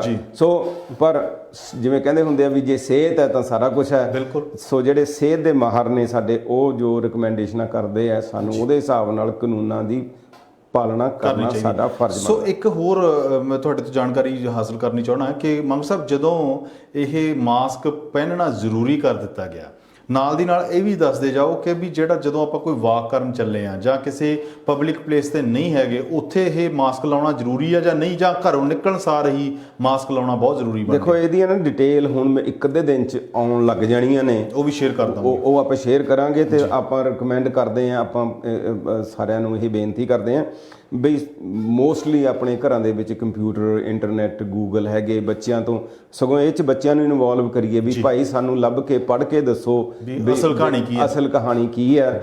ਇਹ ਬਾਈਲਾ ਦੇ ਹਿਸਾਬ ਨਾਲ ਸਾਨੂੰ ਕਿੱਦਾਂ ਵਿਚਰਨਾ ਚਾਹੀਦਾ। ਜਿੱਦਾਂ ਆਪਾਂ ਸਮਝਦੇ ਹਾਂ ਵੀ ਜਿਵੇਂ ਆਪਾਂ ਪਾਰਕਾਂ ਦੀ ਗੱਲ ਕਰਦੇ ਹਾਂ, ਹੋਰ ਹੈ ਇਹ ਤਾਂ ਜੇ ਆਪਾਂ ਲੋਕਾਂ ਦੇ ਨਾਲ ਆਪਣਾ ਤਾਲਮੇਲ ਹੁੰਦਾ ਤਾਂ ਉੱਥੇ ਜ਼ਰੂਰੀ ਹੈ। ਇਹੀ ਕਹਿ ਰਹੇ ਨੇ ਮਾਹਰ ਨੇ ਜਿਹੜੇ ਵੀ ਸਾਨੂੰ ਨੱਕ ਢੱਕ ਕੇ ਰੱਖਣਾ ਚਾਹੀਦਾ, ਮੂੰਹ ਵੀ ਢੱਕਿਆ ਜਾਣਾ ਚਾਹੀਦਾ, ਨੱਕ ਢੱਕਿਆ ਹੋਣਾ ਲਾਜ਼ਮੀ ਹੈ। ਆਪਾਂ ਦੇਖਦੇ ਹਾਂ ਬਹੁਤ ਜਣੇ ਸਟੋਰਾਂ ਦੇ ਵਿੱਚ ਤੁਰੇ ਫਿਰਦੇ ਨੇ, ਉਹਨਾਂ ਦਾ ਮੂੰਹ ਢੱਕਿਆ ਹੁੰਦਾ, ਨੱਕ ਨੰਗਾ ਹੋ ਜਾਂਦਾ, ਕਿਉਂਕਿ ਨਾ ਔਡ ਲੱਗਦਾ ਹੈ। ਆਪਾਂ ਹਲੇ ਇਹਦੇ ਨਾਲ ਮਤਲਬ ਯੂਜ਼ ਟੂ ਨਹੀਂ ਹੋਏ। ਸੋ ਇਹ ਤਾਂ ਹੁਣ ਜੋ ਜ਼ਿੰਦਗੀ ਦਾ ਇੱਕ ਅੰਗ ਬਣ ਚੱਲਿਆ, ਸੋ ਇਹ ਤਾਂ ਇਹਦੇ ਨਾਲ ਹੀ ਜਿਉਣਾ ਇਹਦਾ ਪਾਣਾ ਮੰਨਣਾ ਹੀ ਪੈਣਾ। ਸੋ ਦਰਸ਼ਕੋ, ਅਗਰ ਤੁਹਾਡਾ ਵੀ ਕੋਈ ਸਵਾਲ ਜਾਂ ਸੁਝਾਅ ਜਾਂ ਤੁਸੀਂ ਕੋਈ ਕਿਸੇ ਕਿਸਮ ਦੀ ਜਾਣਕਾਰੀ ਦੇਣਾ ਚਾਹੁੰਦੇ ਆ ਤਾਂ ਨੰਬਰ ਜਿਹੜਾ ਸਕਰੀਨ ਦੇ ਉੱਪਰ ਫਲੈਸ਼ ਹੋ ਰਿਹਾ ਉਹਦੇ ਉੱਪਰ ਤੁਸੀਂ ਕਾਲ ਕਰ ਸਕਦੇ ਹੋ। ਸੋ ਅਗਰ ਫੀਡਬੈਕ ਵੀ ਤੁਸੀਂ ਦੇਣਾ ਚਾਹੁੰਦੇ ਹੋ ਜਾਂ ਕਿ ਪ੍ਰੋਗਰਾਮ ਦੇ ਵਿੱਚ ਹੋਰ ਕਿਸ ਤਰੀਕੇ ਦੇ ਨਾਲ ਨਿਖਾਰ ਲਿਆਂਦਾ ਜਾ ਸਕਦਾ, ਜਾਂ ਤੁਸੀਂ ਕੋਈ ਟੌਪਿਕ ਸਾਨੂੰ ਦਿਓ, ਅਸੀਂ ਉਸਦੇ ਉੱਪਰ ਕੋਈ ਕੰਮ ਕਰੀਏ, ਜਾਂ ਤੁਸੀਂ ਤੁਹਾਡੇ ਲਈ ਕੁਝ ਰਿਸਰਚ ਕਰਕੇ ਲੈ ਕੇ ਆਈਏ ਕਿ ਆਹ ਚੀਜ਼ਾਂ ਤੁਹਾਡੇ ਲਈ ਬੇਹੱਦ ਜ਼ਰੂਰੀ ਨੇ, ਲਾਭਕਾਰੀ ਨੇ, ਤਾਂ ਵੀ ਤੁਸੀਂ 905 790 9099 ਦੇ ਉੱਪਰ ਤੁਸੀਂ ਕਾਲ ਕਰਨੀ ਹੈ। ਨੰਬਰ ਫਲੈਸ਼ ਹੋ ਰਿਹਾ ਸਕਰੀਨ ਦੇ ਉੱਪਰ, ਤੁਸੀਂ ਹੁਣ ਵੀ ਕਾਲ ਕਰਕੇ ਕੋਈ ਆਪਣਾ ਸੁਝਾਅ ਸਵਾਲ ਰੱਖ ਸਕਦੇ ਹੋ। ਸੋ ਮੰਗ ਸਾਹਿਬ, ਅੱਗੇ ਥੋੜਾ ਜਿਹਾ ਹੁਣ ਜਿਵੇਂ ਕਰੋਨਾ ਦੀ ਉਹ ਗੱਲ ਕਰਦੇ ਆ, ਦੇਖੋ ਆਪਣੇ ਗਵਾਂਢੀ ਮੁਲਕ 'ਚ ਕੀ ਹੋ ਰਿਹਾ। ਟਰੰਪ ਸਾਹਿਬ ਕਹਿੰਦੇ ਨੇ ਕੁਝ ਨਹੀਂ ਹੁੰਦਾ, ਇਹਦੇ ਨਾਲ ਕੋਈ ਫਰਕ ਨਹੀਂ ਪੈਂਦਾ, ਤੇ ਉੱਥੇ ਪਿਛਲੇ ਕੁਝ ਦਿਨਾਂ ਤੋਂ ਚਰਚਾ ਇਹ ਵੀ ਸੁਣ ਰਹੇ ਆ ਵੀ ਜਿਹੜਾ 24 ਘੰਟੇ ਦੇ ਵਿੱਚ ਅੰਕੜੇ ਨੇ ਉਹ ਲੱਖ ਦੀ ਗਿਣਤੀ ਵੀ ਟੱਪ ਰਹੇ ਨੇ। ਸੋ ਕਾਫੀ ਜ਼ਿਆਦਾ ਉੱਥੇ ਮਹਾਮਾਰੀ ਫੈਲੀ ਹੈ ਇਹ। ਤੇ ਇਸੇ ਤਰ੍ਹਾਂ ਜੇ ਆਪਾਂ ਪਿੱਛੇ ਨੂੰ ਚੱਲੀਏ, ਆਪਣੇ ਵਤਨ ਦੀ ਗੱਲ ਕਰੀਏ, ਕੱਲ ਪਰਸੋਂ ਦੀ ਖਬਰ ਸੁਣਦੇ ਸੀ ਸ਼ਾਇਦ ਵੀ ਰੋਜ਼ਾਨਾ ਦਾ ਅੰਕੜਾ 20,000 ਟੱਪ ਚੁੱਕਿਆ ਜੀ। ਅਤੇ ਪੰਜਾਬ ਦੇ ਵਿੱਚ ਵੀ ਹਾਲਾਤ ਚਿੰਤਾਜਨਕ ਨੇ ਜੀ। ਦਿੱਲੀ, ਕਰਨਾਟਕਾ ਸਾਈਡ, ਮਹਾਰਾਸ਼ਟਰ ਸਾਈਡ, ਜਿੱਦਾਂ ਸਾਡੇ ਦਰਸ਼ਕ ਵੀ ਦੇਖਦੇ ਨੇ, ਪੜ੍ਹਦੇ ਨੇ ਜੀ। ਸੋ ਇਹ ਚਿੰਤਾ ਦਾ ਵਿਸ਼ਾ ਹੈ। ਸੋ ਪੰਜਾਬ ਦੀ ਜੇ ਗੱਲ ਕਰੀਏ ਮਾਨ ਸਾਹਿਬ, ਪੰਜਾਬ ਦੇ ਵਿੱਚ ਵੀ ਹਾਲਾਤ ਕਾਫੀ ਸੰਗੀਨ ਬਣੇ ਹੋਏ ਆ, ਔਰ ਉੱਥੋਂ ਦੇ ਜਿਹੜੇ ਸਿਹਤ ਮੰਤਰੀ ਆ ਉਹਨਾਂ ਦਾ ਇਹ ਬਿਆਨ ਜਿਹੜਾ ਸੁਣਨ ਨੂੰ ਮਿਲਿਆ ਕਿ ਵੀ ਇਹ ਗਿਣਤੀ ਕਿਉਂ ਵਧੀ ਹੈ। ਉਹਨਾਂ ਨੇ ਲੌਜਿਕ ਇਹ ਦਿੱਤਾ ਵੀ ਕਹਿੰਦੇ ਜਦੋਂ ਅਸੀਂ ਜਿਹੜੇ ਟੈਸਟ ਹੈ ਉਹਨਾਂ ਦੀ ਗਿਣਤੀ ਵਧਾ ਦਿੱਤੀ ਹੈ ਤਾਂ ਉਹਦੇ ਗਿਣਤੀ ਵਧਣ ਦੇ ਨਾਲ ਜਿਹੜੇ ਆ ਇਹ ਕਰੋਨਾ ਵਾਇਰਸ ਦੇ ਮਰੀਜ਼ ਸਾਹਮਣੇ ਪੋਜ਼ਿਟਿਵ ਸਾਹਮਣੇ ਆ ਰਹੇ ਆ। ਉਹ ਇਸ ਲੌਜਿਕ 'ਚ ਤੁਸੀਂ ਕਿੰਨਾ ਕੁ ਮਤਲਬ ਯਕੀਨ ਕਰਦੇ? ਦੇਖੋ, ਇਹ ਇੱਕ ਬਹਾਨਾ ਹੈ। ਇਹ ਜਾਂ ਤਾਂ ਆਪਾਂ ਕਹਿ ਲਈਏ ਵੀ ਜਿਹੜੀ ਐਨਫੋਰਸਮੈਂਟ ਹੈ ਜੀ, ਉਹ ਐਨਫੋਰਸਮੈਂਟ ਦੇ ਵਿੱਚ ਸਰਕਾਰ ਕਾਮਯਾਬ ਨਹੀਂ ਹੋਈ। ਐਨਫੋਰਸਮੈਂਟ ਕਰਨ ਲਈ ਜੇ ਅੱਗੇ ਪੁਲਿਸ ਨੇ ਰੋਲ ਪਲੇ ਕੀਤਾ ਸੀ ਜੀ, ਪੁਲਿਸ ਨੇ ਡੰਡਾ ਪਰੇਡ ਕਰਨੀ ਸ਼ੁਰੂ ਕਰਤੀ ਸੀ ਜੀ, ਕਿਉਂਕਿ ਉਦੋਂ ਬਿਮਾਰੀ ਨਵੀਂ ਆਈ ਸੀ, ਡਰੇ ਬਹੁਤ ਹੋਏ ਸੀ ਜੀ। ਹੁਣ ਜਾਂ ਤਾਂ ਇਦਾਂ ਲੱਗਣ ਲੱਗ ਗਿਆ ਵੀ ਤਾਂ ਕੋਈ ਨਾ, ਹੁਣ ਇਹ ਇਦਾਂ ਹੀ ਰਹਿਣੀ ਹੈ, ਇਹਦੇ ਨਾਲ ਹੀ ਕੱਟਣਾ ਪੈਣਾ, ਜੋ ਹੁੰਦਾ ਦੇਖੀ ਜਾਊਗੀ। ਸੋ ਇਹ ਕਿਤੇ ਨਾ ਕਿਤੇ ਪ੍ਰਸ਼ਾਸਨ ਦੀ ਹੀ ਕੋਈ ਨਾ ਕੋਈ ਕਮੀ ਹੈ, ਕੋਈ ਕਮਜ਼ੋਰੀ ਹੈ, ਕਿਉਂਕਿ ਲੋਕਾਂ ਨੂੰ ਐਜੂਕੇਟ ਕਰਨਾ ਵੀ ਸਾਡੇ ਪ੍ਰਸ਼ਾਸਨ ਦਾ ਹੀ ਫਰਕ ਹੈ। ਉਹਨਾਂ ਦੀ ਜ਼ਿੰਮੇਵਾਰੀ ਬਣਦੀ ਹੈ, ਉਹਨਾਂ ਦੀ ਜ਼ਿੰਮੇਵਾਰੀ ਬਣ ਜਾਂਦੀ ਹੈ। ਤੇ ਸਾਡੇ ਲੋਕਾਂ ਦਾ ਵੀ ਫਰਜ਼ ਬਣਦਾ ਵੀ ਬਾਅਦ ਦੇ ਵਿੱਚ ਅਸੀਂ ਕਹਿੰਦੇ ਹਾਂ ਜੀ ਦਵਾਈਆਂ ਮਹਿੰਗੀਆਂ ਮਿਲਦੀਆਂ ਨੇ ਜੀ, ਆਪਾਂ ਬਿਮਾਰੀ ਤੋਂ ਬਚਣ ਦਾ ਪਹਿਲਾਂ ਤਾਂ ਉਪਰਾਲਾ ਕਰੀਏ, ਬਚ ਕੇ ਰਹੀਏ, ਦਵਾਈਆਂ ਦੀ ਲੋੜ ਨਾ ਪਵੇ। ਚਲੋ ਇਹ ਪਤਾ ਨਹੀਂ ਕਦੋਂ ਕਿਹਨੂੰ ਕਿਹੜੀ ਸਮੱਸਿਆ ਪੈਦਾ ਹੋ ਜਾਣੀ ਹੈ। ਤੇ ਇਹ ਜਦੋਂ ਆਪਾਂ ਟੈਸਟ ਦੀ ਗੱਲ ਕੀਤੀ ਹੈ ਨਾ, ਇੱਕ ਵਾਰੀ ਫੇਰ ਮੈਂ ਇੱਥੋਂ ਦੀ ਗੱਲ ਕਰਾਂ, ਜਿਹੜਾ ਮੈਨੂੰ 2-3 ਦਿਨ ਤੋਂ ਫੋਨ ਕਾਲ ਰਾਹੀਂ ਸਾਡੇ ਇੱਕ ਡਾਕਟਰ ਬੱਚੇ ਨੇ ਮੈਨੂੰ ਕਾਫੀ ਐਨਕਰੇਜ ਕੀਤਾ। ਸਾਡੇ ਪੀਲ ਰੀਜਨ ਦੇ ਵਿੱਚ, ਇੱਥੇ ਸਪੈਸ਼ਲੀ ਬਰੈਂਪਟਨ ਦੇ ਵਿੱਚ ਜੀ 2-3 ਥਾਵਾਂ ਤੇ ਉਹਨੂੰ ਕਹਿੰਦੇ ਨੇ ਪੌਪ ਅਪ ਟੈਸਟਿੰਗ ਸੈਂਟਰ। ਕਿਹੜਾ ਮਤਲਬ ਚੱਲਦੇ ਫਿਰਦੇ ਉਹ ਕਦੇ ਹੁੰਦਾ ਵੀ ਕਿਸੇ ਲਾਇਬ੍ਰੇਰੀ ਦੇ ਵਿੱਚ ਆ ਗਏ, ਕਦੇ ਕਿਸੇ ਪਲਾਜ਼ੇ ਦੇ ਬਾਹਰ ਆ ਗਏ, ਉਹ 2-3 ਥਾਵਾਂ ਤੇ ਇਦਾਂ ਹੁੰਦਾ। ਤਾਂ ਉਹ ਸਾਡਾ ਯੰਗਮੈਨ ਡਾਕਟਰ ਹੈ, ਫੈਮਿਲੀ ਫਿਜ਼ੀਸ਼ੀਅਨ ਹੈ, ਤੇ ਉਹਨੇ ਮੈਨੂੰ ਆਖਿਆ, ਕਹਿੰਦਾ ਵੀ ਅੰਕਲ ਮੈਂ ਆਪ ਆਪਣਾ ਟੈਸਟ ਕਰਾਉਣ ਗਿਆ ਤੇ ਮੈਨੂੰ ਇਹ ਦੇਖ ਕੇ ਹੈਰਾਨੀ ਹੋਈ ਵੀ ਉੱਥੇ 20 ਜਣਿਆਂ ਦੀ ਟੀਮ ਸੀਗੀ ਮੁਲਾਜ਼ਮਾਂ ਦੀ, ਅੱਛਾ, ਸਿਹਤ ਮਹਿਕਮੇ ਦੀ ਜੀ, ਜਿਹੜੇ ਵੇਟ ਕਰ ਰਹੇ ਸੀ ਕੋਈ ਆਵੇ। ਤੇ ਕਹਿੰਦਾ ਮੈਂ ਇਕੱਲਾ ਸੀ ਜਿਹੜਾ ਟੈਸਟ ਕਰਾਉਣ ਗਿਆ ਸੀ। ਅੱਛਾ, ਉਹਦੇ ਕਾਰਨ ਕਹਿੰਦਾ ਵੀ ਕੀ ਕਾਰਨ ਹੋ ਸਕਦੇ ਨੇ। ਫਿਰ ਅਸੀਂ ਇਹੀ ਵਿਚਾਰ ਕਰਦੇ ਸੀ ਵੀ ਜਾਂ ਤਾਂ ਅਵੇਅਰਨੈਸ ਹੈ ਨਹੀਂ ਗੀ, ਸਾਨੂੰ ਪਤਾ ਨਹੀਂ ਗਾ, ਜਾਂ ਡਰ ਲੱਗਦਾ ਵੀ ਇਹ ਜਿਹੜਾ ਟੈਸਟ ਹੈ ਬਹੁਤ ਖਤਰਨਾਕ ਹੈ। ਜਿੱਥੋਂ ਤੱਕ ਗੱਲ ਕਰਦੇ ਹਾਂ ਅਸੀਂ ਅਵੇਅਰਨੈਸ ਦੀ, ਹੁਣ ਇੱਥੇ ਵੀ ਆ ਕੇ ਇਹ ਨਾ ਸਾਡੇ ਡਬਲ ਸਟੈਂਡਰਡ ਨੇ। ਜਿੱਥੇ ਆਪਾਂ ਆਪਣੇ ਮੁਲਕ ਦੀ ਗੱਲ ਕੀਤੀ ਹੈ ਵੀ ਬੜਾ ਵਧੀਆ ਮੁਲਕ ਹੈ, ਪਰ ਸਟਿਲ ਇੱਥੇ ਨੈਟਵਰਕ ਨਾ ਡਿਫਰੈਂਟ ਹੈ ਜੀ। ਸਰਕਾਰਾਂ ਕੋਲੇ ਬਜਟ ਹੈ, ਬਹੁਤ ਪੈਸਾ ਹੈ, ਜਿਹੜਾ ਲੋਕਾਂ ਨੂੰ, ਜਿਹੜਾ ਪਬਲਿਕ ਰਿਲੇਸ਼ਨ ਡਿਪਾਰਟਮੈਂਟ ਕਹਿ ਲਓ, ਲੋਕਾਂ ਤੱਕ ਜਾਣਕਾਰੀ ਪਹੁੰਚਾਉਣ ਲਈ ਉਹਨਾਂ ਕੋਲੇ ਬਹੁਤ ਵੱਡਾ ਬਜਟ ਹੈ ਵੀ ਲੋਕਾਂ ਨੂੰ ਪਤਾ ਲੱਗੇ, ਲੋਕੀ ਆਉਣ, ਲੋਕੀ ਟੈਸਟ ਕਰਾਉਣ ਲਈ ਆਉਣ। ਉਹ ਹੁਣ ਜਿਹੜਾ ਆਪਣਾ ਭਾਈਚਾਰੇ ਦਾ ਮੀਡੀਆ ਜੀ, ਉਹਨਾਂ ਨੂੰ ਤਾਂ ਮੁਫਤ ਦੇ ਵਿੱਚ ਹੀ ਦਬਲਦੇ ਨੇ, ਕਿਉਂਕਿ ਅਸੀਂ ਸਮਝਦੇ ਹਾਂ ਵੀ ਅਸੀਂ ਸੇਵਾ ਕਰ ਰਹੇ ਹਾਂ। ਸ਼ੋਰ ਸਾਨੂੰ ਸਾਰਿਆਂ ਨੂੰ ਸੇਵਾ ਕਰਨੀ ਚਾਹੀਦੀ ਹੈ, ਪਰ ਉਹਦੇ ਨਾਲ ਨਾਲ ਜੇ ਮੇਨ ਸਟ੍ਰੀਮ ਮੀਡੀਆ ਨੂੰ, ਜਿਨ੍ਹਾਂ ਨੂੰ ਪੈਸੇ ਲੈਣੇ ਆਉਂਦੇ ਨੇ, ਉਹਨਾਂ ਨੂੰ ਮਿਲੀਅਨਸ ਆਫ ਡਾਲਰ ਬੈਠਿਆਂ ਨੂੰ ਮਿਲਦਾ ਜੀ, ਇੱਕ ਸਿਰਫ 2 ਸੁਰਖੀਆਂ, 2 ਐਡਾਂ, 4 ਐਡਾਂ ਲਾਉਣ ਦਾ ਦਿਹਾੜੀ ਦੀਆਂ, ਜਾਂ ਜਿੰਨੀਆਂ ਵੀ ਮਰਜ਼ੀ ਲਾਉਂਦੇ ਹੋਣਗੇ, ਅਸੀਂ ਉਹ 'ਤੇ ਕਿੰਤੂ ਪਰੰਤੂ ਨਹੀਂ ਕਰਦੇ। ਪਰ ਹੁਣ ਜਦੋਂ ਪੰਜਾਬੀ ਨੂੰ, ਪੰਜਾਬੀ ਬੋਲਣ ਵਾਲੇ, ਪੰਜਾਬੀ ਸਮਝਣ ਵਾਲੇ, ਉਹ ਮੇਨ ਸਟ੍ਰੀਮ ਰੇਡੀਓ ਜਾਂ ਟੀਵੀ ਤੋਂ ਕਿੱਥੋਂ ਉਹਨਾਂ ਨੂੰ ਸੁਨੇਹਾ ਮਿਲੂਗਾ? ਸੋ ਇਹ ਕਾਣੀ ਵੰਡ ਰੋਕਣੀ ਚਾਹੀਦੀ ਹੈ। ਇਹਨਾਂ ਨੂੰ ਜਿਹੜਾ ਐਥਨਿਕ ਮੀਡੀਆ, ਚਾਹੇ ਪੰਜਾਬੀ, ਹਿੰਦੀ, ਤਾਮਿਲ, ਮਤਲਬ ਜੋ ਐਥਨਿਕ ਮੀਡੀਆ ਹੈ, ਉਹਦੇ ਵਿੱਚ ਵੀ ਇਹ ਪ੍ਰਚਾਰਨਾ ਚਾਹੀਦਾ, ਤਾਂ ਕਿ ਲੋਕਾਂ ਨੂੰ ਜਾਣਕਾਰੀ ਹੋਵੇ ਵੀ ਟੈਸਟ ਕਿੱਥੇ ਹੋ ਰਹੇ ਨੇ। ਉਹ ਡਾਕਟਰ ਬੱਚੇ ਦਾ ਦੱਸਣਾ ਇਹ ਸੀ, ਉਹ ਕਹਿੰਦਾ ਜੀ ਮੈਂ ਆਪਣੇ ਪੇਸ਼ੈਂਟ, ਉਹਨਾਂ ਨੂੰ ਰਿਕਮੈਂਡ ਕੀਤਾ ਟੈਸਟ ਕਰਾਉਣ ਜਾਣ ਲਈ, 20-25 ਜਣੇ ਭੇਜੇ, ਉਹਨਾਂ ਦੇ ਵਿੱਚੋਂ 90% ਪੋਜ਼ਿਟਿਵ ਨਿਕਲੇ। ਓ ਮਾਈ ਗॉड। ਅੱਛਾ। ਸੋ ਆਪਣੇ ਜਾਂਦੇ ਨਹੀਂ, ਸਪੈਸ਼ਲੀ ਕਹਿ ਰਹੇ ਨੇ ਵੀ ਪੀਲ ਦੇ ਵਿੱਚ ਤਾਂ ਬਹੁਤ ਜ਼ਿਆਦਾ ਹਾਲਾਤ ਖਰਾਬ ਲੱਗ ਰਹੇ ਨੇ, ਕਿਉਂਕਿ ਲੋਕੀ ਟੈਸਟ ਕਰਾਉਣ ਨਹੀਂ ਜਾ ਰਹੇ। ਖਾਸ ਕਰਕੇ ਪਿਛਲੇ ਦਿਨੀ ਵੀ ਆਪਾਂ ਗੱਲ ਕੀਤੀ ਸੀ, ਬਰੈਂਪਟਨ ਨੂੰ ਜਿਹੜਾ ਹੌਟ ਸਪੌਟ ਵੀ ਜਿਹੜਾ ਐਲਾਨ ਹੈ, ਹੌਟ ਸਪੌਟ ਐਲਾਨਿਆ ਜਾ ਰਿਹਾ ਹੈ। ਸੋ ਸਿਮਿਲਰ ਹੈ, ਜਿਵੇਂ ਆਪਾਂ ਪੰਜਾਬ ਦੇ ਮੰਤਰੀ ਦੀ ਗੱਲ ਕੀਤੀ ਹੈ, ਸੋ ਮੰਤਰੀ ਸਾਹਿਬ ਦਾ ਆਪਣਾ ਲੌਜਿਕ ਹੈ ਵੀ ਜੇ ਗਿਣਤੀ, ਜੇ ਟੈਸਟ ਹੀ ਨਾ ਕਰੋ ਇਹਦੇ ਨਾਲ, ਤਾਂ ਫਿਰ ਟੈਸਟ ਕਰਨੇ ਬੰਦ ਕਰ ਦੇਣ। ਮਤਲਬ ਉਹੀ ਹੈ ਨਾ, ਜੇ ਕਹਿੰਦੇ ਟੈਸਟ ਹੋਣ ਲੱਗ ਗਏ ਤਾਂ ਕਹਿੰਦੇ ਸ਼ਾਇਦ ਵੀ ਗਿਣਤੀ ਵੱਧ ਗਈ ਆ, ਹੋਰ ਅਦਰਵਾਈਜ਼ ਕਹਿੰਦੇ ਗਿਣਤੀ ਨਹੀਂ ਵਧੀ। ਫਿਰ ਇਹ ਹੋ ਸਕਦਾ ਵੀ ਇਹ ਗਿਣਤੀ ਘਟਾਉਣ ਲਈ, ਗਿਣਤੀ ਠੀਕ ਕਰਨ ਲਈ ਟੈਸਟ ਕਰਨੇ ਬੰਦ ਕਰ ਦੇਣ। ਬਿਲਕੁਲ ਬਈ ਹੁਣ ਤਾਂ ਜੀ ਸਾਡੇ ਸਾਰਾ ਕੁਝ ਠੀਕ ਹੋ ਗਿਆ ਜੀ। ਸੋ ਗੱਲ ਤਾਂ ਉਹੀ ਹੈ ਜੀ, ਅਵੇਅਰਨੈਸ। ਸੋ ਜਿਹੜੀ ਇੱਕ ਦਵਾਈਆਂ ਦੀ ਤੁਸੀਂ ਗੱਲ ਕੀਤੀ ਸੀ ਨਾ, ਮੋਦੀ ਖਾਨਾ ਨਾਮ ਦਾ ਇੱਕ ਜਿਹੜਾ ਦਵਾਈਆਂ ਦਾ ਸਟੋਰ ਹੈ ਖੋਲ੍ਹਿਆ ਗਿਆ ਸੀ, ਉਹਦੇ ਉੱਪਰ ਬਹੁਤ ਸਾਰੀ ਵੱਡੇ ਲੈਵਲ ਦੀ ਪੋਲਿਟਿਕਸ ਕਹਿ ਲਓ, ਕਿੰਤੂ ਪ੍ਰੰਤੂ ਕਹਿ ਲਓ, ਜਾਂ ਬੜੀ ਅਜੀਬ ਜੀ ਕਿਸਮ ਦੀ ਜਿਹੜੀ ਹੈ ਨਾ ਉਹ ਰਾਜਨੀਤੀ ਜਿਹੜੀ ਖੇਡੀ ਜਾ ਰਹੀ ਹੈ, ਉਹਦੇ ਬਾਰੇ ਆਪਾਂ ਚਰਚਾ ਕਰਾਂਗੇ। ਇੱਕ ਬ੍ਰੇਕ ਲੈ ਲਈਏ, ਫਿਰ ਬ੍ਰੇਕ ਤੋਂ ਬਾਅਦ ਆਪਾਂ ਇਸ ਮਾਮਲੇ ਤੇ ਪੂਰੀ ਗਹਿਰਾਈ ਨਾਲ ਵਾਚ ਕਰਦੇ ਹਾਂ। ਸੋ ਛੋਟੀ ਜਿਹੀ ਬ੍ਰੇਕ ਤੋਂ ਬਾਅਦ ਜਲਦ ਹਾਜ਼ਰ ਹੁੰਦੇ ਹਾਂ। ਦਰਸ਼ਕੋ ਕਿਤੇ ਜਾਇਓ ਨਾ, ਇਉਂ ਗਏ ਔਰ ਇਉਂ ਆਏ। ਬ੍ਰੇਕ ਤੋਂ ਬਾਅਦ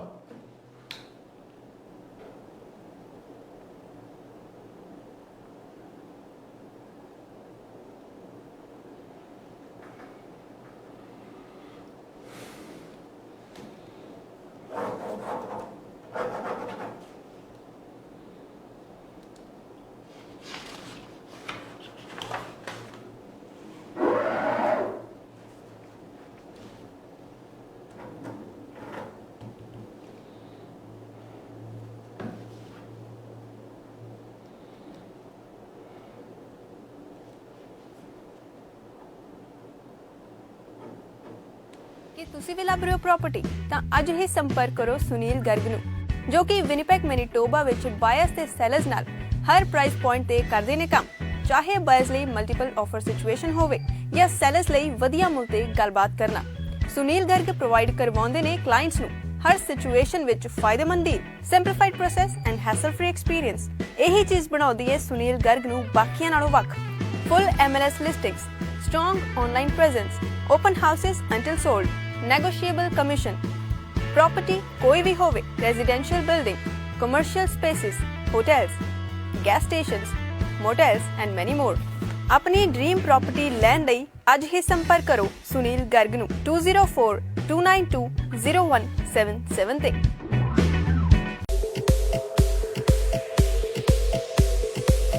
इंडियन कज़ीन ਦਾ ਸਵਾਦ ਹੁਣ ਕੈਨੇਡਾ 'ਚ? ਜੀ ਹਾਂ, ਇੰਡੀਅਨ ਕਜ਼ੀਨ ਦਾ ਸਵਾਦ ਮਿਲੇਗਾ ਵਿਨੀਪੈਗ ਮੈਨੀਟੋਬਾ ਦੇ ਸਿਰਫ ਤੇ ਸਿਰਫ clay oven east Indian restaurant ਦੇ ਵਿੱਚ। ਉਹ ਵੀ ਕਿਸੇ ਇੱਕ ਜਗ੍ਹਾ ਨਹੀਂ, ਬਲਕਿ clay oven east Indian restaurant serves you on 3 locations.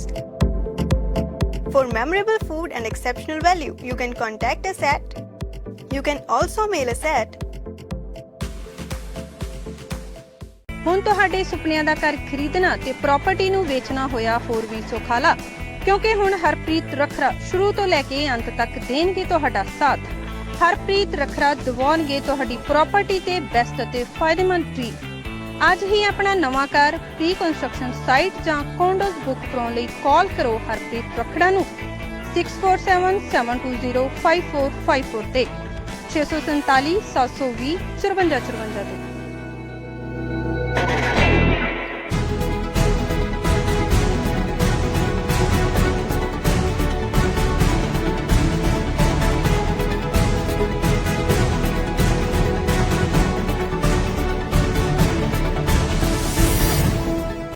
Break ਤੋਂ ਬਾਅਦ ਫਿਰ ਤੋਂ ਤੁਹਾਡਾ ਸਵਾਗਤ ਹੈ ਤੇ ਤੁਸੀਂ ਦੇਖ ਰਹੇ ਹੋ ਵਿਜ਼ਨ ਪੰਜਾਬ ਟੀਵੀ ਔਰ ਪ੍ਰੋਗਰਾਮ ਦਾ ਨਾਮ ਹੈ ਵਿਜ਼ਨ ਪ੍ਰਾਈਮ ਟਾਈਮ ਸ਼ੋ। ਸੋਮਵਾਰ ਤੋਂ ਲੈ ਕੇ ਵੀਰਵਾਰ ਵਾਲੇ ਦਿਨ ਤੱਕ ਅਸੀਂ ਤੁਹਾਡੀ ਸੇਵਾ 'ਚ ਹਾਜ਼ਰ ਹੁੰਦੇ ਹਾਂ ਔਰ ਨਵੇਂ ਵਿਸ਼ੇ ਔਰ ਨਵੇਂ ਮਹਿਮਾਨ ਦੇ ਨਾਲ ਸਾਡੀ ਕੋਸ਼ਿਸ਼ ਹੁੰਦੀ ਹੈ ਕਿ ਤੁਹਾਡੀ ਸਾਂਝ ਪਵਾਈ ਜਾ ਸਕੇ ਔਰ ਜਿਹਦੇ ਨਾਲ ਸਮਾਜ ਦੇ ਵਿੱਚ ਇੱਕ ਅਵੇਅਰਨੈਸ ਜਾਗਰੂਕਤਾ ਫੈਲਾਈ ਜਾ ਸਕੇ। ਅਜਿਹੇ ਪ੍ਰੋਗਰਾਮ ਪੇਸ਼ ਕਰਨ ਦਾ ਅਸੀਂ ਹਮੇਸ਼ਾ ਉਪਰਾਲਾ ਕਰਦੇ ਹਾਂ ਔਰ ਕਿਸੇ ਕਿਸਮ ਦੀ ਅਗਰ ਤੁਹਾਡੇ ਕੋਲ ਕੋਈ ਜਾਣਕਾਰੀ ਜਾਂ ਸੁਝਾਅ ਤੁਸੀਂ ਦੇਣਾ ਚਾਹੁੰਦੇ ਆ, ਫੀਡਬੈਕ ਕੋਈ ਦੇਣਾ ਚਾਹੁੰਦੇ ਆ, 905 790 9099 ਦੇ ਉੱਪਰ ਤੁਸੀਂ ਕਾਲ ਕਰਨੀ ਹੈ ਔਰ ਨੰਬਰ ਫਲੈਸ਼ ਹੋ ਰਿਹਾ ਸਕਰੀਨ ਦੇ ਉੱਪਰ, ਉਹਦੇ ਉੱਪਰ ਤੁਸੀਂ ਕਾਲ ਕਰਕੇ ਕਿਸੇ ਵੀ ਵਿਸ਼ੇ ਦੇ ਨਾਲ ਸਾਡੀ ਸਾਂਝ ਪਵਾਉਣੀ ਚਾਹੁੰਦੇ ਆ ਜਾਂ ਤੁਸੀਂ ਚਾਹੁੰਦੇ ਆ ਕਿ ਇਸ ਵਿਸ਼ੇ ਦੇ ਉੱਪਰ ਅਸੀਂ ਕੋਈ ਪ੍ਰੋਗਰਾਮ ਤੁਹਾਡੇ ਲਈ ਪੇਸ਼ ਕਰੀਏ, ਉਹਦੇ ਲਈ ਵੀ ਤੁਸੀਂ ਕਾਲ ਕਰ ਸਕਦੇ ਆ। ਸਕਰੀਨ ਦੇ ਉੱਪਰ ਨੰਬਰ ਫਲੈਸ਼ ਹੋ ਰਿਹਾ।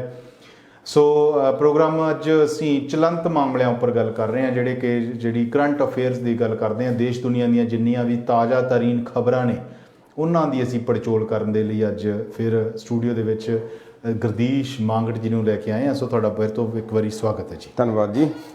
ਸੋ ਮੰਗਟ ਸਾਹਿਬ, ਮੋਦੀ ਖਾਨੇ ਵਾਲਾ ਮਸਲਾ ਆਪਾਂ ਬ੍ਰੇਕ ਤੋਂ ਪਹਿਲਾਂ ਚਰਚਾ ਕਰ ਰਹੇ ਸੀ ਕਿ ਦਵਾਈਆਂ ਦੇ ਨਾਮ ਤੇ ਕਹਿੰਦੇ ਲੁੱਟ ਖਸੁੱਟ ਨੂੰ ਰੋਕਣ ਦੇ ਲਈ ਜਿਹੜੀ ਮੋਦੀ ਖਾਨਾ ਨਾਮ ਦਾ ਇੱਕ ਮੈਡੀਸਨ ਸਟੋਰ ਸ਼ੁਰੂ ਕੀਤਾ ਗਿਆ ਸੀ, ਉਹਦੀ ਕਾਫੀ ਜਿਹੜੀ ਨਿੰਦਾ ਹੋ ਰਹੀ ਹੈ, ਕਿੰਨਾ ਲੋਕਾਂ ਵੱਲੋਂ ਹੋ ਰਹੀ ਹੈ, ਕੌਣ ਕ੍ਰਿਟੀਸਾਈਜ਼ ਕਰ ਰਿਹਾ ਇਹਨਾਂ? ਦੇਖੋ, ਮੋਦੀ ਖਾਨਾ ਜਿਹੜਾ ਲਫ਼ਜ਼ ਹੈ ਇਹ ਗੁਰੂ ਸਾਹਿਬ ਨਾਲ ਆਪਣੇ ਪਹਿਲੇ ਪਾਤਸ਼ਾਹ ਨਾਲ ਜੁੜਿਆ ਹੋਇਆ, ਉਹਨਾਂ ਨਾਲ ਸੰਬੰਧਿਤ ਹੈ। ਉਹਨਾਂ ਨੇ ਜਦੋਂ ਮੋਦੀ ਖਾਨਾ ਜਿਹਨੂੰ ਮਾਲ ਵਿਭਾਗ ਕਹਿ ਲਈਏ ਜਾਂ ਕੋਈ ਨਾ ਕੋਈ ਉੱਥੇ ਮਾਲਖਾਨਾ ਹੋਣਾ, ਉੱਥੇ ਇਹਨਾਂ ਨੂੰ ਚਾਰਜ ਮਿਲਿਆ ਹੋਇਆ ਸੀ ਤੇ ਇਹਨਾਂ ਨੇ 13 ਤੋਲਣੇ ਸ਼ੁਰੂ ਕਰਤੇ ਸੀ। ਸੋ ਉਸੇ ਸਿੰਬੋਲਿਕ ਰੁਝਾਨ ਨੂੰ ਲੈ ਕੇ ਇਹ ਕਿਸੇ ਸਾਡੇ ਵੀਰਾਂ ਨੇ ਕਈ ਸੰਸਥਾਵਾਂ ਮੇਰਾ ਖਿਆਲ ਹੁਣ ਜੁੜ ਚੁੱਕੀਆਂ ਉਹਨਾਂ ਦੇ ਨਾਲ ਇੱਕ ਮੈਡੀਕਲ ਸਟੋਰ ਦੀ ਸ਼ੁਰੂਆਤ ਕੀਤੀ ਜਿਹਦਾ ਨਾਮ ਮੋਦੀ ਖਾਨਾ ਰੱਖਿਆ ਉਹਨਾਂ ਨੇ। ਤੇ ਉੱਥੇ ਉਹ ਦਵਾਈਆਂ ਜਿਵੇਂ ਦੱਸ ਰਹੇ ਨੇ, ਆਪਾਂ ਵੀਡੀਓਜ਼ ਦੇਖੀਆਂ ਨੇ, ਖਬਰਾਂ ਪੜ੍ਹੀਆਂ ਨੇ ਵੀ ਉਹ ਜੋ ਮਿਥੀ ਹੋਈ ਪ੍ਰਾਈਸ ਹੈ ਉਹਦੇ ਤੇ ਹੀ ਦੇ ਰਹੀਆਂ ਨੇ। ਤੇ ਉਹਦੇ ਤੋਂ ਹੁਣ ਉਹ ਜਿਹੜੇ ਖੁਲਾਸੇ ਜੋ ਉਹ ਕਰ ਰਹੇ ਨੇ ਜਾਂ ਅੰਦਰਲੀ ਅਸਲੀਅਤ ਦੱਸ ਰਹੇ ਨੇ ਇਸ ਵਪਾਰ ਦੀ, ਜਿਹੜਾ ਦਵਾਈਆਂ ਵੇਚਣ ਵਾਲਾ ਜਾਂ ਇਹਨਾਂ ਦੇ ਨਾਲ ਰਿਲੇਟਡ ਚੀਜ਼ਾਂ ਦਾ ਵਪਾਰ ਹੈ ਵੀ ਜਿਹੜੀ 10 ਰੁਪਏ ਦੀ ਚੀਜ਼ ਆ ਉਹ 500 ਰੁਪਏ ਦੀ ਵੇਚੀ ਜਾਂਦੀ ਹੈ, 100 ਰੁਪਏ ਵਾਲੀਆਂ ਚੀਜ਼ਾਂ ਹਜ਼ਾਰਾਂ ਦੇ ਵਿੱਚ ਵੇਚੀਆਂ ਜਾਂਦੀਆਂ ਨੇ। ਸੋ ਜੋ ਉਹ ਦੇਖ ਰਹੇ ਆ ਉਹਦੇ ਹਿਸਾਬ ਨਾਲ ਤਾਂ ਇਹ ਬਹੁਤ ਅੰਨੀ ਲੁੱਟ ਮੱਚੀ ਹੋਈ ਆ। ਦੇਖੋ, ਕੋਈ ਵੀ ਵਪਾਰ ਹੈ ਉਹ ਜਦੋਂ ਬਹੁਤ ਦੇਰ ਤੋਂ ਜਿਹੜਾ ਸਥਾਪਿਤ ਹੋਇਆ ਹੁਣ ਜਿਹੜੀਆਂ ਫਾਰਮੇਸੀਆਂ ਨੇ, ਆਪਣੀ ਦਵਾਈਆਂ ਦੀਆਂ ਦੁਕਾਨਾਂ ਨੇ, ਹਰੇਕ ਸ਼ਹਿਰ ਦੇ ਵਿੱਚ, ਛੋਟੇ ਕਸਬਿਆਂ ਦੇ ਵਿੱਚ ਕਿੰਨੀਆਂ ਦੁਕਾਨਾਂ ਖੁੱਲੀਆਂ ਹੋਈਆਂ ਨੇ। ਬਿਲਕੁਲ ਲੋਕੀ ਬਹੁਤ ਜ਼ਿਆਦਾ ਬਿਮਾਰ ਨੇ ਜੀ। ਇੱਕ ਹੋਰ ਜਿਹੜੀ ਗੱਲ ਦੇਖਣ ਵਾਲੀ ਇਹ ਵੀ ਆ ਮੰਗਟ ਸਾਹਿਬ, ਜਿਹੜੇ ਤੁਸੀਂ ਵੀ ਉਹਨਾਂ ਸ਼ਹਿਰਾਂ ਪਿੰਡਾਂ ਦੇ ਵਿੱਚੋਂ ਹੀ ਆਏ ਆ ਔਰ ਉੱਥੇ ਜਿਵੇਂ ਕਹਿੰਦੇ ਹੁੰਦੇ ਆ ਨਾ ਵੀ ਨੀਮ ਹਕੀਮ ਖਤਰਾ ਹੀ ਜਾਨ, ਉਸ ਤਰ੍ਹਾਂ ਦੇ ਝੋਲਾ ਛਾਪ ਜਿਹੜੇ ਉਹਨਾਂ ਕੈਮਿਸਟ ਦੇ ਵਿੱਚ ਅੰਦਰ ਬੈਠੇ ਆ, ਜਿਨ੍ਹਾਂ ਨੇ ਕੋਈ ਕਹਿੰਦੇ ਹੁੰਦੇ ਆ ਨਾ ਵੀ ਆਪਣਾ ਦਵਾਈਆਂ ਦਾ ਸਟੋਰ ਖੋਲ ਲਿਆ, ਉਹ ਨਾਲ ਦੀ ਨਾਲ ਉਸ ਕਿਸਮ ਦੇ ਇੱਕ ਡਾਕਟਰ ਵੀ ਬਣੇ ਹੁੰਦੇ ਆ। ਜੇ ਕਹਿੰਦੇ ਮੇਰਾ ਯਾਰ ਫਲਾਨਾ ਦੁਖਦਾ ਹੈ, ਉਹਨਾਂ ਨੇ ਚੱਕ ਕੇ ਆ ਦਵਾਈ ਦੇ ਦੇਣੀ ਆ ਵੀ ਇਹ ਲੈ ਲਾ। ਉਹਨਾਂ ਨੂੰ ਕਿਸੇ ਚੀਜ਼ ਨਾਲ ਕੋਈ ਸਰੋਕਾਰ ਨਹੀਂ ਵੀ ਇਹ ਦਵਾਈ ਦਾ ਇਹਨੂੰ ਅਸਰ ਭੈੜਾ ਹੋ ਰਿਹਾ ਜਾਂ ਚੰਗਾ ਹੋ ਰਿਹਾ। ਇਹ ਵੀ ਇੱਕ ਦੇਖਣ ਵਾਲੀ ਗੱਲ ਹੈ। ਦੇਖੋ, ਦਵਾਈਆਂ ਵਾਲੇ ਨਾ ਇੱਕ ਤਾਂ ਹੋਲਸੇਲਰ ਨੇ ਹੋਲਸੇਲਰ, ਜਿਵੇਂ ਮੈਨੂੰ ਸਾਡੇ ਲੁਧਿਆਣੇ ਦਾ ਪਤਾ ਵੀ ਉੱਥੇ ਇੱਕ ਸਟਰੀਟ ਮਸ਼ਹੂਰ ਆ, ਉਹਨੂੰ ਪਿੰਡੀ ਗਲੀ ਕਹਿੰਦੇ ਨੇ। ਪਿੰਡੀ ਗਲੀ ਦੇ ਵਿੱਚ ਛੋਟੀਆਂ ਦੁਕਾਨਾਂ ਦੇ ਵਿੱਚ ਉਹ ਮੇਰਾ ਖਿਆਲ ਆ ਵੀ ਕਰੋੜਾਂ ਦਾ ਵਪਾਰ ਕਰਦੇ ਨੇ, ਜਿੱਥੋਂ ਅੱਗੇ ਛੋਟੇ ਦੁਕਾਨਦਾਰ ਸਮਾਨ ਖਰੀਦ ਕੇ ਲੈ ਜਾਂਦੇ ਨੇ। ਚਲ ਉਹ ਇੱਕ ਵੱਖਰਾ ਵਿਸ਼ਾ ਹੈ। ਗੱਲ ਕਰਦੇ ਆਂ ਵੀ ਹਰੇਕ ਦਵਾਈ ਦੇ ਪੱਤੇ ਉੱਤੇ ਇੱਕ ਕੀਮਤ ਲਿਖੀ ਹੁੰਦੀ ਹੈ ਵੀ MSP ਪ੍ਰਾਈਸ ਹੈ ਜਿਹੜੀ, ਉਹ MRSP, ਤੇ ਉਹਨੂੰ ਕੋਈ ਨਹੀਂ ਗੌਲਦਾ। ਮਰਜ਼ੀ ਦੀ ਕੀਮਤ ਲਾਈ ਜਾ ਰਹੀ ਹੈ, ਜਿਵੇਂ ਜੋ ਇਹ ਲੋਕ ਦੱਸ ਰਹੇ ਨੇ ਮੀਡੀਆ ਸੋਸ਼ਲ ਮੀਡੀਆ ਦੇ ਵਿੱਚ ਆ ਕੇ, ਉਹਦੇ ਹਿਸਾਬ ਨਾਲ ਇਹ ਨਾ ਨਿੰਦਣਯੋਗ ਲੁੱਟ ਖਸੁੱਟ ਹੈਗੀ ਆ। ਦੇਖੋ, ਇਹਦਾ ਅਸਰ ਕੀ ਤੇ ਪੈਂਦਾ? ਇਹਦਾ ਅਸਰ ਗਰੀਬਾਂ ਤੇ ਪੈਂਦਾ। ਇਹਨਾਂ ਫਾਰਮੇਸੀਆਂ ਚੋਂ ਖਰੀਦਣ ਵਾਲੇ ਆਮ ਸਧਾਰਨ ਲੋਕ, ਆਪਣੇ ਵਰਗੇ ਮਜ਼ਦੂਰ ਲੋਕ, ਉਹ ਨੇ ਡਾਕਟਰ ਪਰਚੀ ਲਿਖ ਕੇ ਦੇ ਦਿੰਦਾ ਫਾਰਮੇਸੀ ਵਾਲੇ ਕੋਲੇ ਭੇਜ ਦਿੰਦਾ ਤੇ ਇਹ ਨੈਟਵਰਕਿੰਗ ਹੈ ਜਿਹਦਾ ਜੇ ਕੱਲ ਨੂੰ ਆਪਾਂ ਨੂੰ ਗੱਲ ਕਰਨੀ ਪਵੇ ਜਿਹਦੇ ਸਬੂਤ ਵੀ ਪੇਸ਼ ਕੀਤੇ ਜਾ ਸਕਦੇ ਨੇ। ਪਰ ਰੁਝਾਨ ਇਹੀ ਸੁਣਦੇ ਆ ਵੀ ਚਾਹੇ ਉਹ ਪਰਚੀਆਂ ਲਿਖਣ ਵਾਲੇ ਡਾਕਟਰ ਉਹਨਾਂ ਫਾਰਮੇਸੀਆਂ ਦੇ ਨਾਲ ਦਵਾਈਆਂ ਦੀਆਂ ਦੁਕਾਨਾਂ ਦੇ ਨਾਲ ਕਿਸੇ ਨਾ ਕਿਸੇ ਤਰੀਕੇ ਲਿੰਕਡ ਹੁੰਦੇ ਨੇ ਜਾਂ ਉਹਨਾਂ ਨੂੰ ਕਿਕਬੈਕ ਮਿਲਦੀ ਹੈ, ਕੁਛ ਨਾ ਕੁਛ ਉਹਨਾਂ ਨੂੰ ਕਮਿਸ਼ਨ ਦਾ ਵੀ ਕੋਈ ਗੰਢ ਤੁੱਪ ਹੁੰਦੀ ਆ। ਤੇ ਹੁਣ ਇਹ ਜਿਹੜਾ ਵਪਾਰ ਹੈ ਇਹ ਇੱਕ ਕਿਸਮ ਦਾ ਬਹੁਤ ਵੱਡਾ ਅਦਾਰਾ ਇਜਾਰੇਦਾਰੀ ਬਣ ਗਈ ਹੈ। ਉਹ ਜਿਹੜੇ ਹੁਣ ਕੁਝ ਲੋਕਾਂ ਨੇ ਸਾਡੇ ਵੀਰਾਂ ਨੇ ਉਪਰਾਲਾ ਕੀਤਾ ਵੀ ਇਹ ਸਸਤੀਆਂ ਦਵਾਈਆਂ ਵੇਚਣੀਆਂ, ਲੱਗੇ ਭਾਅ ਵੇਚਣੀਆਂ, ਥੋੜੀ ਬਹੁਤਾ ਆਪਣਾ ਉੱਤੇ ਖਰਚਾ ਪਾਉਂਦੇ ਹੋਣਗੇ ਤੇ ਇਹਨਾਂ ਤੋਂ ਜਿਹੜੇ ਰਵਾਇਤੀ ਦੁਕਾਨਦਾਰ ਐਸਟੈਬਲਿਸ਼ ਨੇ ਉਹਨਾਂ ਨੂੰ ਤਕਲੀਫ ਬੜੀ ਹੋ ਰਹੀ ਹੈ। ਜਿਹੜੇ ਮਤਲਬ ਪਹਿਲਾਂ ਐਸਟੈਬਲਿਸ਼ ਹੋਏ ਹੋਏ ਜਿਨ੍ਹਾਂ ਦੇ ਪੈਰ ਲੱਗੇ ਹੋਏ, ਜਿਨ੍ਹਾਂ ਦੇ ਪੈਰ ਲੱਗੇ ਹੋਏ ਨੇ, ਜਿਨ੍ਹਾਂ ਦੇ ਹੁਣ ਕਹਿ ਲਓ ਵੀ ਬੈਂਕ ਬੈਲੈਂਸ ਨੂੰ ਲੱਤ ਵੱਜਣੀ ਹੈ, ਉਹਨਾਂ ਦੇ ਨਾਲ ਸਿਆਸਤਦਾਨ ਵੀ ਜੁੜੇ ਹੋਏ ਨੇ ਕਿਉਂਕਿ ਪੈਸੇ ਵਾਲੇ ਲੋਕ ਨੇ, ਸਿਆਸਤਦਾਨਾਂ ਨੂੰ ਉਹ ਫੰਡ ਦਿੰਦੇ ਨੇ, ਵੱਡੇ ਲੈਵਲ ਤੇ ਜਿਹੜਾ ਪਾਰਟੀ ਫੰਡ ਦਿੱਤਾ ਜਾਂਦਾ, ਪਾਰਟੀ ਫੰਡ ਦਿੱਤਾ ਜਾਂਦਾ। ਸੋ ਇਹ ਇੱਕ ਚੰਗਾ ਰੁਝਾਨ ਹੈ ਜੇ ਕਿਤੇ ਇਹ ਸਿਆਸਤ ਦੀ ਭੇਟ ਨਾ ਚੜ ਜਾਵੇ, ਇਹ ਕੰਟਰੋਵਰਸੀਆਂ ਕਰਕੇ ਕਿਤੇ ਇਹ ਰੁਲ ਨਾ ਜਾਵੇ। ਹੁਣ ਕਾਫੀ ਸ਼ਹਿਰਾਂ ਦੇ ਵਿੱਚ ਆਪਾਂ ਹੁਣ ਦੇਖਦੇ ਹਾਂ, ਨਿੱਤ ਨਵੇਂ ਸ਼ਹਿਰ ਦੇ ਵਿੱਚ ਦੇਖਦੇ ਹਾਂ ਜੀ, ਇੱਥੇ ਵੀ ਮੋਦੀਖਾਨਾ ਖੁੱਲ੍ਹ ਗਿਆ, ਸੰਗਰੂਰ ਦੀ ਫੋਟੋ ਦੇਖੀ ਹੈ, ਮਲੇਰਕੋਟਲੇ, ਬੜੇ ਸ਼ਹਿਰਾਂ ਦੇ ਵਿੱਚ ਇਹ ਲੋਕੀ ਬੜੇ ਮਾਣ ਦੇ ਨਾਲ ਇਹ ਐਲਾਨ ਕਰ ਰਹੇ ਨੇ ਵੀ ਅਸੀਂ ਵੀ ਸਸਤੀਆਂ ਦਵਾਈਆਂ ਦੇਵਾਂਗੇ। ਇਹਦਾ ਮਤਲਬ ਹੈ ਵੀ ਜਿਉਂਦੀ ਜ਼ਮੀਰ ਵਾਲੇ ਲੋਕ ਵੀ ਬਹੁਤ ਬੈਠੇ ਨੇ ਹੈਗੇ ਨੇ, ਪਰ ਜਿਉਂਦੀ ਜ਼ਮੀਰ ਵਾਲਿਆਂ ਨੂੰ ਚੈਲੰਜ ਹਮੇਸ਼ਾ ਇੱਕ ਮਾਫ ਕਰਨਾ ਤੁਹਾਡੀ ਗੱਲ ਵਿੱਚ ਕੱਟ ਰਿਹਾ, ਜਦੋਂ ਇਹ ਮੋਦੀਖਾਨਾ ਨਾਮ ਦੀ ਮੰਨ ਲਓ ਇੱਕ ਸੰਸਥਾ ਦਾ ਰੂਪ ਧਾਰਨ ਕਰਦੀ ਜਾ ਰਹੀ ਹੈ ਕਿਉਂਕਿ ਅਲੱਗ-ਅਲੱਗ ਸ਼ਹਿਰਾਂ ਦੇ ਵਿੱਚ ਬ੍ਰਾਂਚਸ ਇਹਨਾਂ ਦੇ ਖੋਲ੍ਹਣ ਦੇ ਉਪਰਾਲੇ ਜਿਹੜੇ ਚੱਲ ਰਹੇ ਨੇ, ਔਰ ਤੁਸੀਂ ਕਹਿ ਰਹੇ ਆ ਵੀ ਇੱਕ ਸੋ ਕਾਲਡ ਜਿਹੜੇ ਸਥਾਪਿਤ ਲੋਕ ਹੈ ਜਿਨ੍ਹਾਂ ਦੇ ਬਿਜ਼ਨਸ ਦਵਾਈਆਂ ਨਾਲ ਵੱਡੇ ਲੈਵਲ ਤੇ ਚੱਲਦੇ ਨੇ, ਕੁਦਰਤੀ ਹੈ ਵੀ ਉਹਨਾਂ ਨੂੰ ਚੈਲੰਜ ਲੱਗਣਾ, ਇਹ ਉਹਨਾਂ ਨੂੰ ਚੈਲੰਜ ਵੀ, ਉਹਨਾਂ ਦੀ ਈਗੋ ਬੜੀ ਹਰਟ ਹੋ ਰਹੀ ਹੈ ਕਿ ਵੀ ਇੱਕ ਆਏ ਰੇਟ ਤੇ ਬੰਦਾ ਕਹਿੰਦੇ ਵੀ ਬਿਲਕੁਲ ਜਿਵੇਂ ਰੇਟ ਤੇ ਜਿਹੜੇ ਤੇ ਆ ਰਹੀਆਂ ਨੇ ਉਹਦੇ ਵਿੱਚੋਂ ਜਿੰਨਾ ਥੋੜਾ ਬਹੁਤਾ ਮੁਨਾਫਾ ਲੈ ਕੇ ਉਹ ਆਪਣੀ ਜਿਹੜਾ ਬਿਜ਼ਨਸ ਨੂੰ ਰਨ ਕਰਨ ਲਈ ਜਿਵੇਂ ਦੁਕਾਨ ਦਾ ਖਰਚਾ ਕੱਢ ਕੇ ਤਾਂ ਉਹ ਬਿਲਕੁਲ ਸੇਮ ਰੇਟ ਤੇ ਕਹਿੰਦੇ ਦੇਣ ਦੀ ਅਸੀਂ ਕੋਸ਼ਿਸ਼ ਕਰਾਂਗੇ। ਉਹੀ ਹੈ ਵੀ ਜਿਹੜਾ ਉਹਨਾਂ ਨੇ ਕੀਤਾ ਉਹ ਜੋ ਕਰ ਰਹੇ ਨੇ ਬੜਾ ਵਧੀਆ ਉਪਰਾਲਾ, ਸਾਨੂੰ ਸਾਰਿਆਂ ਨੂੰ ਉਹਦੇ ਨਾਲ ਹੰਗਾਰਾ ਭਰਨਾ ਚਾਹੀਦਾ, ਸਹਿਯੋਗ ਦੇਣਾ ਚਾਹੀਦਾ। ਜਿਨ੍ਹਾਂ ਨੂੰ ਲੋੜਵੰਦ ਨੇ ਜਿਹੜੇ ਉਹਨਾਂ ਨੂੰ ਉੱਥੋਂ ਹੀ ਖਰੀਦਣੀ ਚਾਹੀਦੀ ਹੈ। ਤੇ ਉਹਨੂੰ ਜਦੋਂ ਆਪਾਂ ਇਹਦਾ ਉਲਟਾ ਦੂਜਾ ਪਾਸਾ ਦੇਖੀਏ, ਸਿਆਸਤਦਾਨ ਹਲੇ ਤੱਕ ਚੁੱਪ ਨੇ, ਕਈ ਦਿਨਾਂ ਦੇ ਦੇਖ ਰਹੇ ਆ, ਤੁਸੀਂ ਵੀ ਦੇਖਿਆ ਹੋਊਗਾ, ਆਪਾਂ ਨੂੰ ਕਿਸੇ ਖਬਰ ਦੇ ਵਿੱਚ ਨਾ ਤਾਂ ਕਿਸੇ ਨੇ ਉਹਨਾਂ ਨੂੰ ਕੰਪਲੀਮੈਂਟ ਦਿੱਤਾ ਵੀ ਬਹੁਤ ਵਧੀਆ ਕੰਮ ਕਰ ਰਹੇ ਹੋ, ਕਿਸੇ ਨੁਮਾਇੰਦੇ ਦਾ ਕੋਈ ਬਿਆਨ ਨਹੀਂ, ਕਿਸੇ ਦਾ ਕੋਈ ਬਿਆਨ ਨਹੀਂ ਆਇਆ ਉਹਨਾਂ ਦੇ ਹੱਕ ਦੇ ਵਿੱਚ। ਤੇ ਚਰਚਾ ਬੜੀ ਛਿੜੀ ਹੋਈ ਹੈ, ਨੈਗੇਟਿਵ ਵੀ ਚਰਚਾ ਬੜੀ ਛਿੜੀ ਹੋਈ ਹੈ। ਤੇ ਹੁਣ ਜੇ ਇਹ ਦੇਖੀਏ ਵੀ ਆਮ ਲੋਕਾਂ ਨੂੰ ਉੱਠਣ ਦੀ ਲੋੜ ਹੈ, ਇਹਨਾਂ ਦੇ ਨਾਲ ਲੱਗਣ ਦੀ ਲੋੜ ਹੈ, ਸਿਆਸਤਦਾਨਾਂ ਨੇ ਨਹੀਂ ਲੱਗਣਾ ਬਿਲਕੁਲ, ਕਿਉਂਕਿ ਸਿਆਸਤਦਾਨਾਂ ਨੂੰ ਤਾਂ ਪਤਾ ਹੀ ਨਹੀਂ ਦਵਾਈਆਂ ਦਾ ਭਾਅ ਕੀ ਹੁੰਦਾ। ਜੇ ਮਾਂਗੜ ਸਾਹਿਬ ਇਹਨਾਂ ਦਿਨਾਂ ਦੇ ਵਿੱਚ ਵੋਟਾਂ ਹੁੰਦੀਆਂ ਫਿਰ ਸਿਆਸਤਦਾਨਾਂ ਨੇ ਆ ਜਾਣਾ ਸੀ। ਆਪਾਂ ਜੇ ਫਿਗਰਾਂ ਤੇ ਫੈਕਟ ਕੱਢੀਏ ਕਾਫੀ ਮੀਡੀਆ ਦੇ ਵਿੱਚ ਪ੍ਰਚਾਰ ਹੋ ਚੁੱਕਿਆ ਇਸ ਗੱਲ ਦਾ ਵੀ ਜਿਹੜੇ ਸਾਡੇ ਵੱਡੇ ਵੱਡੇ ਸਿਆਸਤਦਾਨ ਨੇ, ਮੁੱਖ ਮੰਤਰੀ ਲੈਵਲ ਦੇ ਜਾਂ ਹੋਰ, ਉਹ ਇਲਾਜ ਕਰਾਉਣ ਲਈ ਵਿਦੇਸ਼ਾਂ ਜਾਂਦੇ ਨੇ, ਉਹਨਾਂ ਦੇ ਪਰਿਵਾਰਾਂ ਦੇ ਉੱਤੇ ਕਰੋੜਾਂ ਰੁਪਈਆ ਸਾਲ ਦਾ ਇਲਾਜ ਲਈ ਖਰਚਾ ਹੁੰਦਾ। ਉਹ ਜਿਹੜਾ ਜੇ ਇਹ ਸਿਆਸਤਦਾਨਾਂ ਦਾ ਹੀ ਇਲਾਜ ਦੇ ਪੈਸੇ ਕਿਤੇ ਬਚਾ ਲਏ ਜਾਣ, ਪਹਿਲੀ ਗੱਲ ਤਾਂ ਇਹਨਾਂ ਨੂੰ ਜਿਹੜਾ ਬਿਮਾਰ ਹੈ ਉਹਨੂੰ ਸਿਆਸਤ 'ਚ ਆਉਣ ਹੀ ਨਾ ਦਿੱਤਾ ਜਾਵੇ।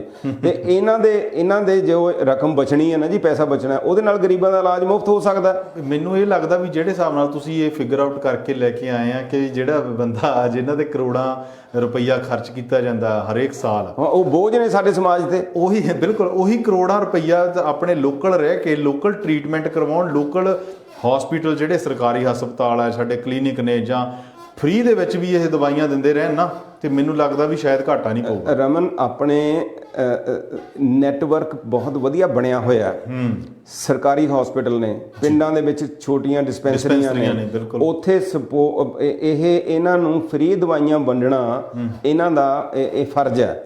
ਜਿਹੜਾ ਕਿ ਫ੍ਰੀ ਦੀਆਂ ਦਵਾਈਆਂ ਬਾਹਰੋਂ WHO ਵੱਲੋਂ, ਯੂਨੈਸਕੋ ਵੱਲੋਂ, ਹੋਰਾਂ ਜਿਹੜੇ ਇੰਟਰਨੈਸ਼ਨਲ ਜਿਹੜੀਆਂ ਸਿਹਤ ਸੰਸਥਾਵਾਂ ਨੇ ਉਹਨਾਂ ਵੱਲੋਂ ਮੁਫਤ ਦੇ ਵਿੱਚ ਆਉਂਦੀਆਂ ਨੇ ਗਰੀਬਾਂ ਨੂੰ ਵੰਡਣ ਲਈ। ਪਰ ਉਹ ਜਾਂਦੀਆਂ ਕਿੱਥੇ ਨੇ? ਕਿਉਂਕਿ ਹਰੇਕ ਤਾਂ ਨਹੀਂ, ਸਾਰੇ ਤਾਂ ਮਾੜੇ ਨਹੀਂ ਗੇ ਜੀ। ਮੈਜੋਰਟੀ ਡਾਕਟਰ ਨੇ ਜਿਹੜੇ ਉੱਥੇ ਦੇਖੋ ਸਰਕਾਰੀ ਹਸਪਤਾਲ 'ਚ ਨੌਕਰੀ ਕਰਦੇ ਨੇ, ਨਾਲ ਉਹਨਾਂ ਦੀ ਪ੍ਰਾਈਵੇਟ ਪ੍ਰੈਕਟਿਸ ਉਸੇ ਹੀ ਸ਼ਹਿਰ ਦੇ ਵਿੱਚ ਚੱਲਦੀ ਹੁੰਦੀ ਹੈ। ਔਰ ਇਹ ਵੀ ਕਹਿ ਦਿੰਦੇ ਆ ਵੀ ਭਾਈ ਤੂੰ ਸ਼ਾਮ ਨੂੰ ਉੱਥੇ ਆ ਜੀ, ਸ਼ਾਮ ਨੂੰ ਉੱਥੇ ਆ ਜੀ, ਟਾਈਮ ਉਦੋਂ ਜ਼ਿਆਦਾ ਹੋਊਗਾ, ਬਿਲਕੁਲ। ਉੱਥੇ ਉਹ ਪਰਚੀਆਂ ਕੱਟਦੇ ਆ। ਅੱਛਾ, ਜਿਹੜੇ ਸਾਡੇ ਲੀਡਰ ਨੇ, ਜਿਹੜੇ ਚੁਣੇ ਜਾਂਦੇ ਨੇ ਸਪੈਸ਼ਲੀ, ਉਹਨਾਂ ਦਾ ਇਲਾਜ ਫ੍ਰੀ ਹੋ ਜਾਂਦਾ। ਇੰਨਾ ਉਹਨਾਂ ਦੇ ਉੱਤੇ ਖਰਚਾ ਕੀਤਾ ਜਾਂਦਾ ਹੈ।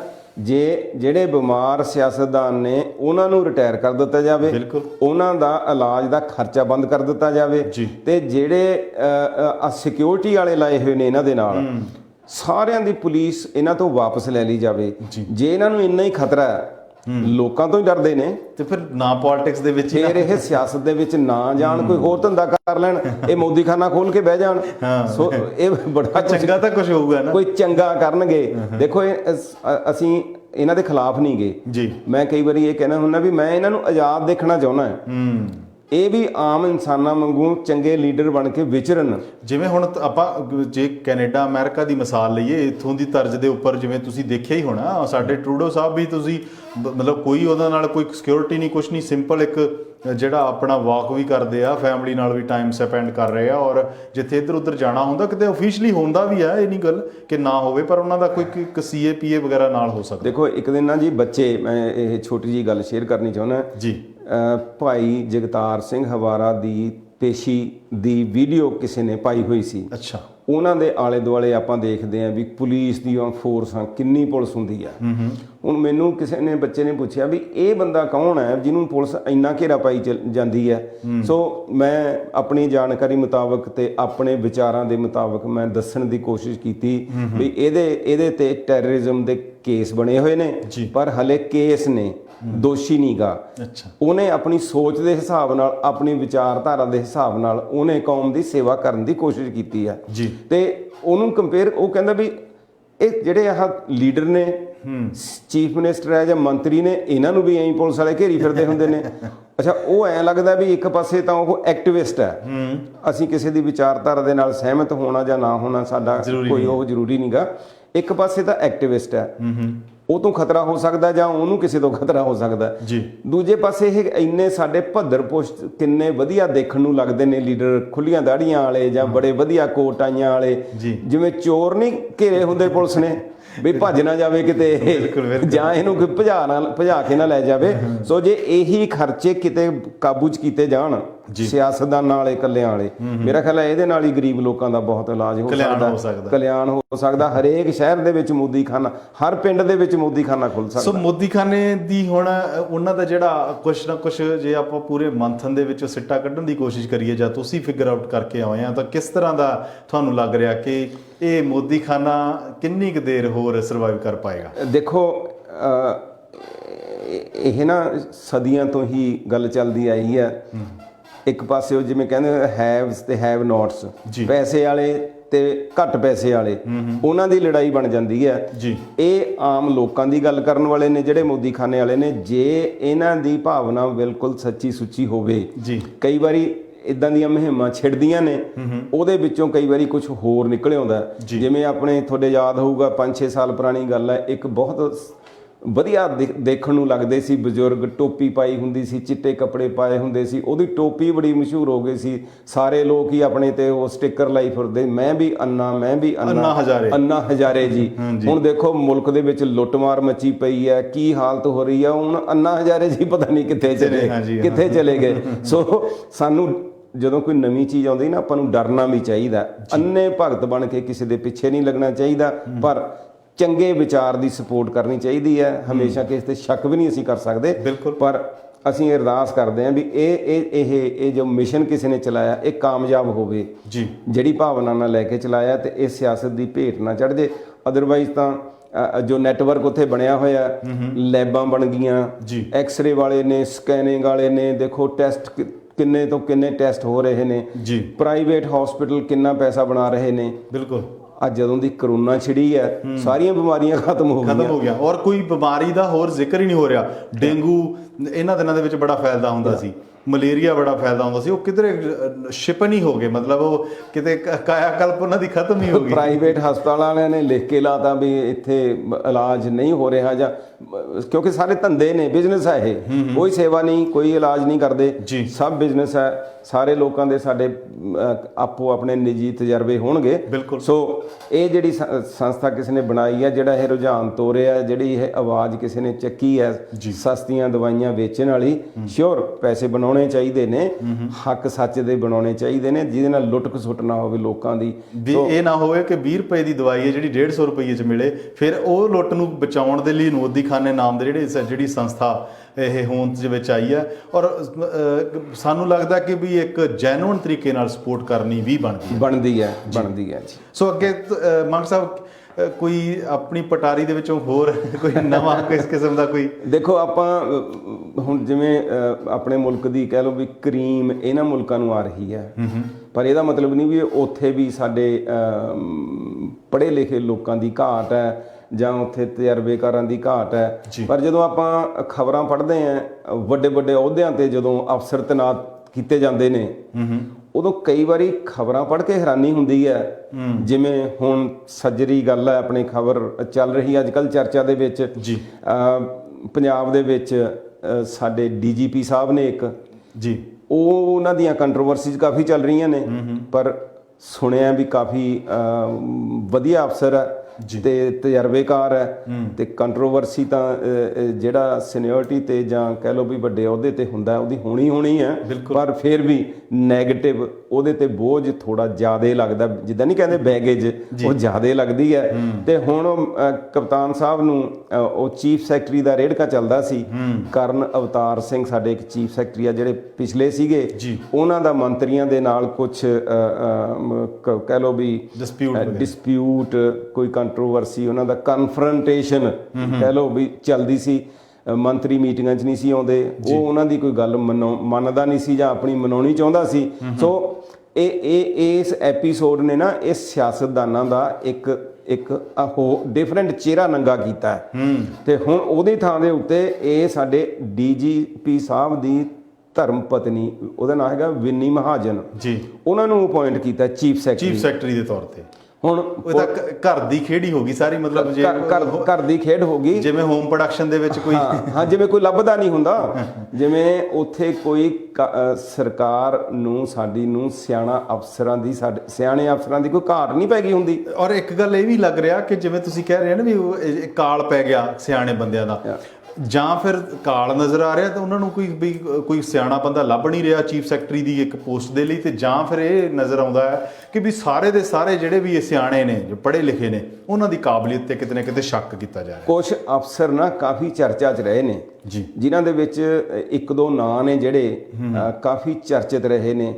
ਇੱਕ IAS ਅਫਸਰ ਮਿਸਟਰ ਖੇਮਕਾ ਹੋਏ ਨੇ ਹਰਿਆਣੇ ਤੋਂ।